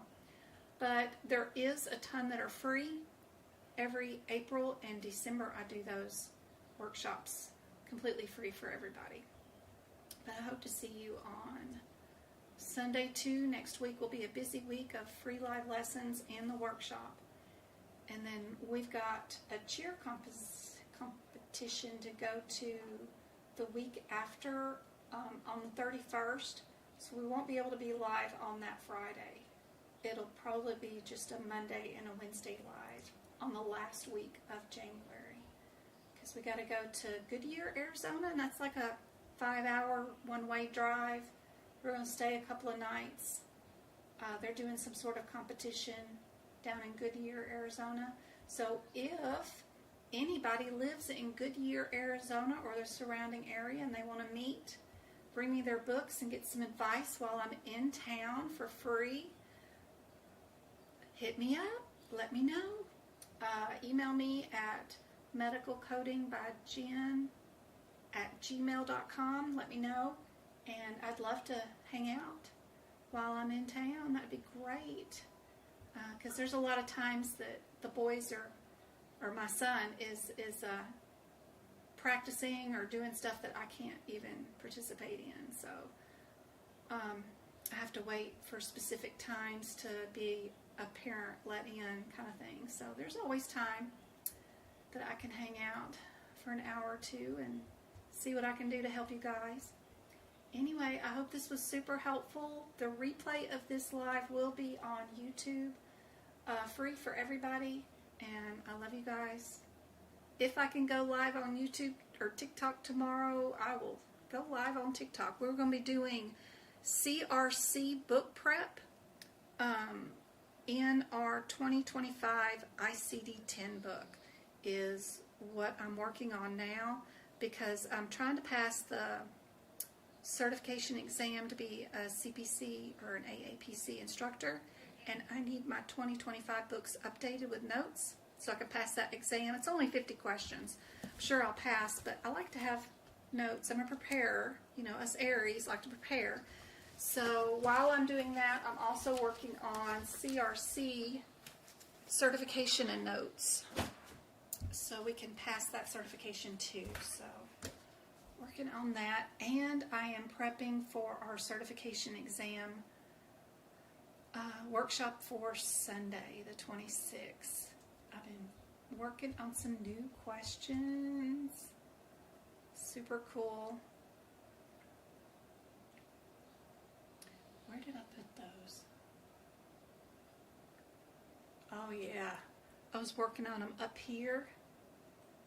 I want to make a new question about transportation. I want to make a new question on dependence and abuse and use. This is what I do is I'll just start pasting ideas down, and then I'll create questions around it. So yeah, and then I've got one about non-essential modifiers that I'm working on next, because I heard something like that was on the exam. So anyway, pretty cool. I'm working on it already. I hope to see you guys then for the workshop. Anything else you guys need, don't forget there's a ton of free resources on my website at medicalcodingbyjen.com. Look underneath the resources tab for free book prep videos, free photos, FAQs, has free courses that you could take inside it. Don't forget about the free shared gallery and the free practice exam question area that has PDFs that you could download. And don't forget about the blog that has a ton of practice exam questions and examples in lots of areas that will help y'all with your medical coding certification exam. Love you guys. I will see you guys later. Good night, Twinkle. Good night, Go-Kart. See you guys later. I hope I can get back on TikTok later and tomorrow. It's like we're all in mourning or something. It's so sad. What's up, Hernandez? What's up? What did I miss? Oh yeah, cause and effect. Go-kart. So, cause equals what happened? Like a fractured arm, right?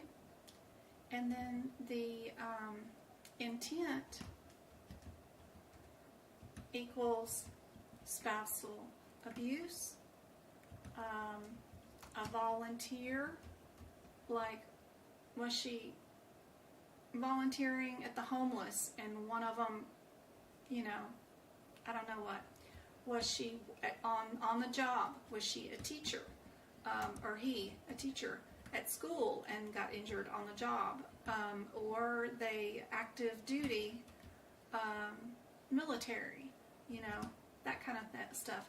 Intent is there. And if you go to your ICD-10 book, and where's my camera? Turn that off and turn that on. So if you have my notes for ICD-10, right, then you've got the notes for external causes.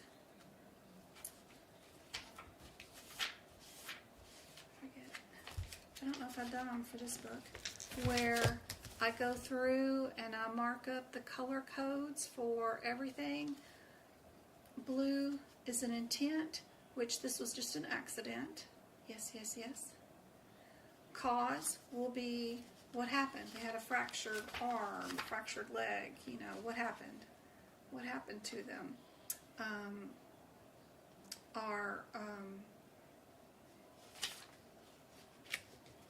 wonder if I got them all marked. I'm not sure.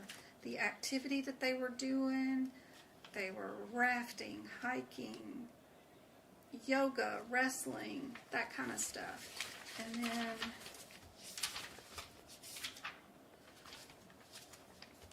place, home, highway, a shipyard, those kind of stuff I still need to mark as yellow, but that's just underneath the word place. Super helpful just to know where those are at. You know, where were they at? Out to sea, on the golf range, that kind of stuff. The activity status. Status is the one that we worry about with what was their active duty and all that kind of stuff. Yeah, that's where that one is. Status.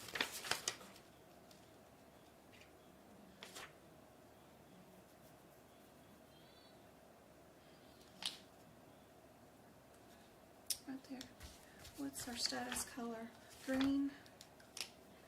Green is our status color. So this will be the last code that we use. And you notice too that they all start with the Y. So that tells you right here, just looking at that little box, that those codes usually have a Y, right? And then your activity that was happening, those are our pink codes.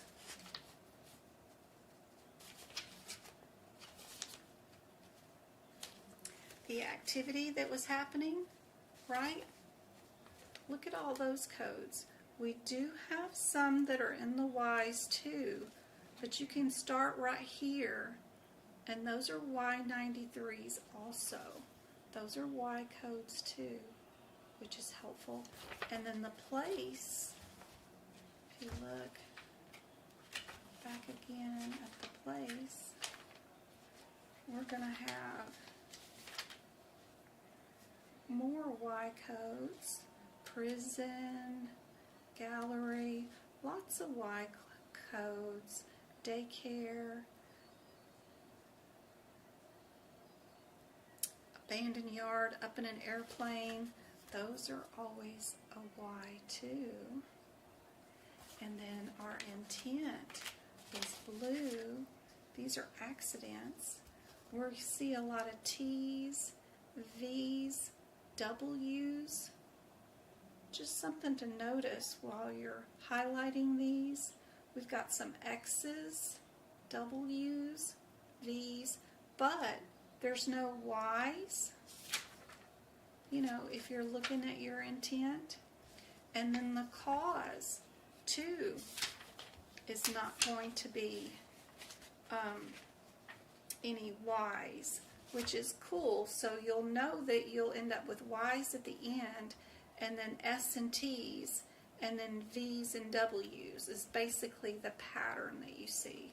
And so just highlighting them is helpful in knowing where they're at. I think I finished all of that in these notes.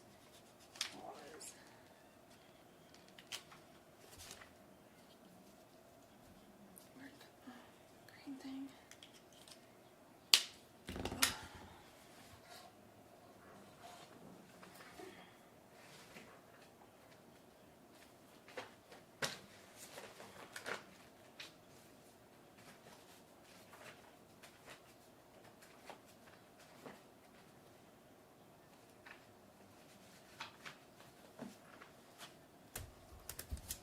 We've got lots of blue accidents.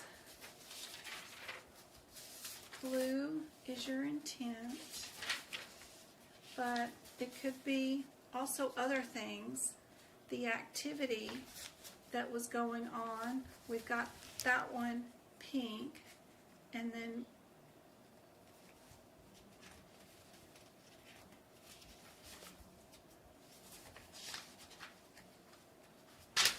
still got our green status. We've got our yellow place. Let's see what we got in a different yearbook too.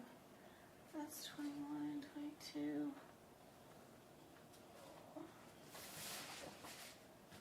Let's see what we got in this one.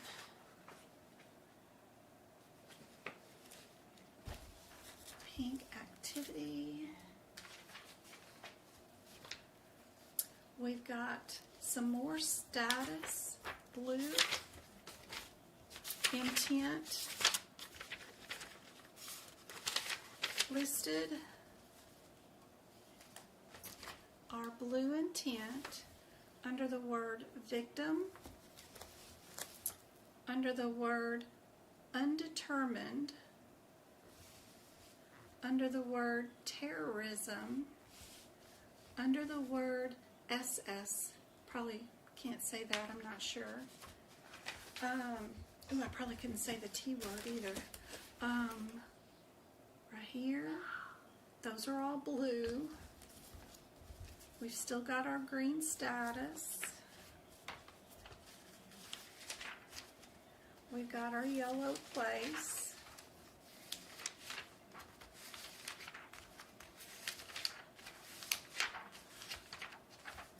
We've got our pink activity. We've got our blue accident.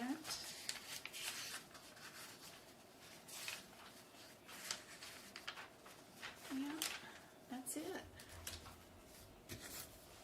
So, how it was caused, the intent, the place, the activity, and the status. And then I just kind of color code. That way I know which one will be first, second, third, or fourth. Anyway, hope that helps explain it. And now you know how to color code. This does come with the ICD-10 notes for something. Maybe it's sepsis or something. I've got it in one of the ICD-10 notes. I'm going to try to combine so it's just one download for next year for 2025. As I'm doing these CRC notes and stuff like that so that it all comes down, but it probably comes with the sepsis since that's one of the first things that we use in the ICD-10 book as one of the top 10 guidelines you need to know for ICD-10. You know, we need to know our sepsis codes, we need to know our diabetes, our mental health, our pain codes, our circulatory hypertension codes, the N's for the kidney failure stuff, a few of the muscle skeletal issues like knees and shoulders, and the kidneys, then OB and delivery, and then a couple of congenital, and then some of our external causes like injuries, baseball bar fights and those kind of things, and our burns, and our HIV. Most definitely need to know those for our certification exam. Anyway, I hope this was helpful. I'm going to get off here and go find something to eat. Love you guys, and I hope this is super helpful.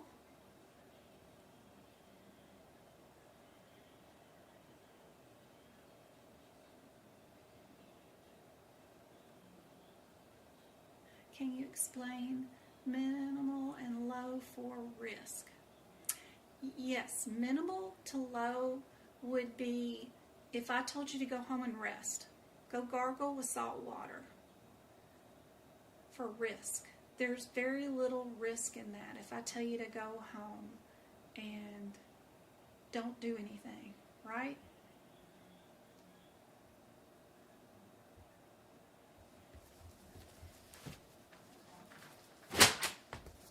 That's minimal to none. Where's my ice? Where's my CPT? And then my examples of minimal to none are rest, gargle, elastic bandages, those kind of things. If you are doing a low risk, you might write a prescription or tell them to use over-the-counter meds. Over-the-counter meds is still a moderate, but you only ordered 2 tests, like a hemoglobin A1C and a cholesterol test. 2 tests will get you a limited. And then they have one stable chronic condition like hypertension, right? Or diabetes, whatever. It's just one chronic condition. So if you have 2 that are low and limited with the moderate over-the-counter med or 1 prescription, you still got to have 2 of the 3 elements to match. So that's where you'd be here. If you were moderate, you'd have 2 chronic conditions, hypertension and diabetes, right? You'd be moderate. Then if you ordered 3 tests, a hemoglobin A1C, a cholesterol, and a basic metabolic panel, because you're going to need, to care for the diabetes and the hypertension, because you got to check on their kidneys. And then you wrote real prescriptions because diabetes is going to need prescription meds. Some people have pre-diabetic and you just give them niacin and other things over the counter, stuff that they're supposed to take. But once you start writing prescriptions, you can give that a moderate. So we'd have moderate here, we'd have moderate testing done, and then we'd have the 2 chronics. So we'd be moderate.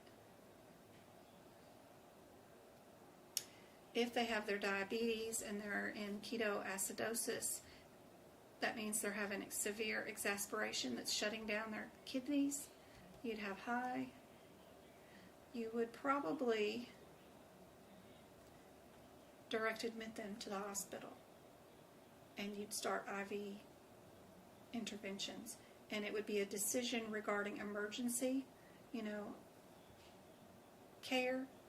You'd have a decision regarding hospitalization right there, and you'd escalate the level of care to, that's down here. Like instead of the level of care is they're in the office with me today, well, I'm escalating this to being admitted. So you'd have high and high, 2 that match, and you'd bill high. Just takes a lot of practice.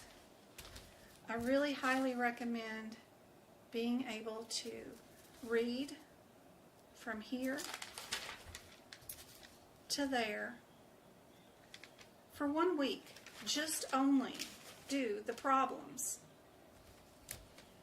Work on that for 1 week. Understanding what each line means in each sentence. I do have a podcast on my YouTube channel where I'm reading out each one of these sentences to you and telling you what I think it means in layman's terms. But reading the problem list, working those problem questions, for 1 week and only work on picking out whether a problem is minimal. Is it an illness? Is it an injury? Is it acute? Is it chronic? Figuring out if your problems are minimal, low, moderate, or high. Work on that 1 week, and then the next week switch over to your data elements, and you can start reading just on the data elements and then playing around with those practice exam questions. And then the next week, work on risk. Just take it a little bit at a time, work on it, and then walk away from it, and then come back to it later too. Also helps. And it takes time. Like I said, I refused to learn E&M while I took my certification exam. Most of your questions will have MDM and time mentioned in them, and they will be something like, okay, your MDM was low and your time is this. What's your answer? And you just go by what's in the book and what MDM is and what it says in the book. There will be some occasions on some of those cases at the very end of the exam where you will have to pick out your MDM or time or problem, whatever, all on your own without time or MDM noted. And you know, there's not too many questions. Don't stress about it. Pick 2 answers that are the most similar, and then the cheaper of the less of the 2 evils is basically what you should pick. So what I mean by that is a 99212 or a 99213. The cheaper of the 2 is the 99212. It's cheaper because it's not, a 213 is more expensive. Most of the time, most of the questions are meant to confuse you and make you pick a higher level code or more codes than you're supposed to. And they just want to see that they can't trick you and that you understand it's usually just the cheaper answer, the smaller of the answers. Anyway, I hope that's helpful. I'm going to go eat. You're welcome, Rebecca. I do confuse, yeah. I can throw some questions out there and totally get off track and confuse everybody for sure. Hopefully that wasn't too bad, Rebecca. All right, guys. Love you guys. I will see y'all on Monday for sure. Hopefully we can do some more lives on TikTok tomorrow. If not, if I'm doing anything cool, I will be recording them on YouTube and posting them for the YouTube members to rewatch. But if you catch them live while I'm on YouTube, they are free for everybody. Anyway, guys, I will see you guys later.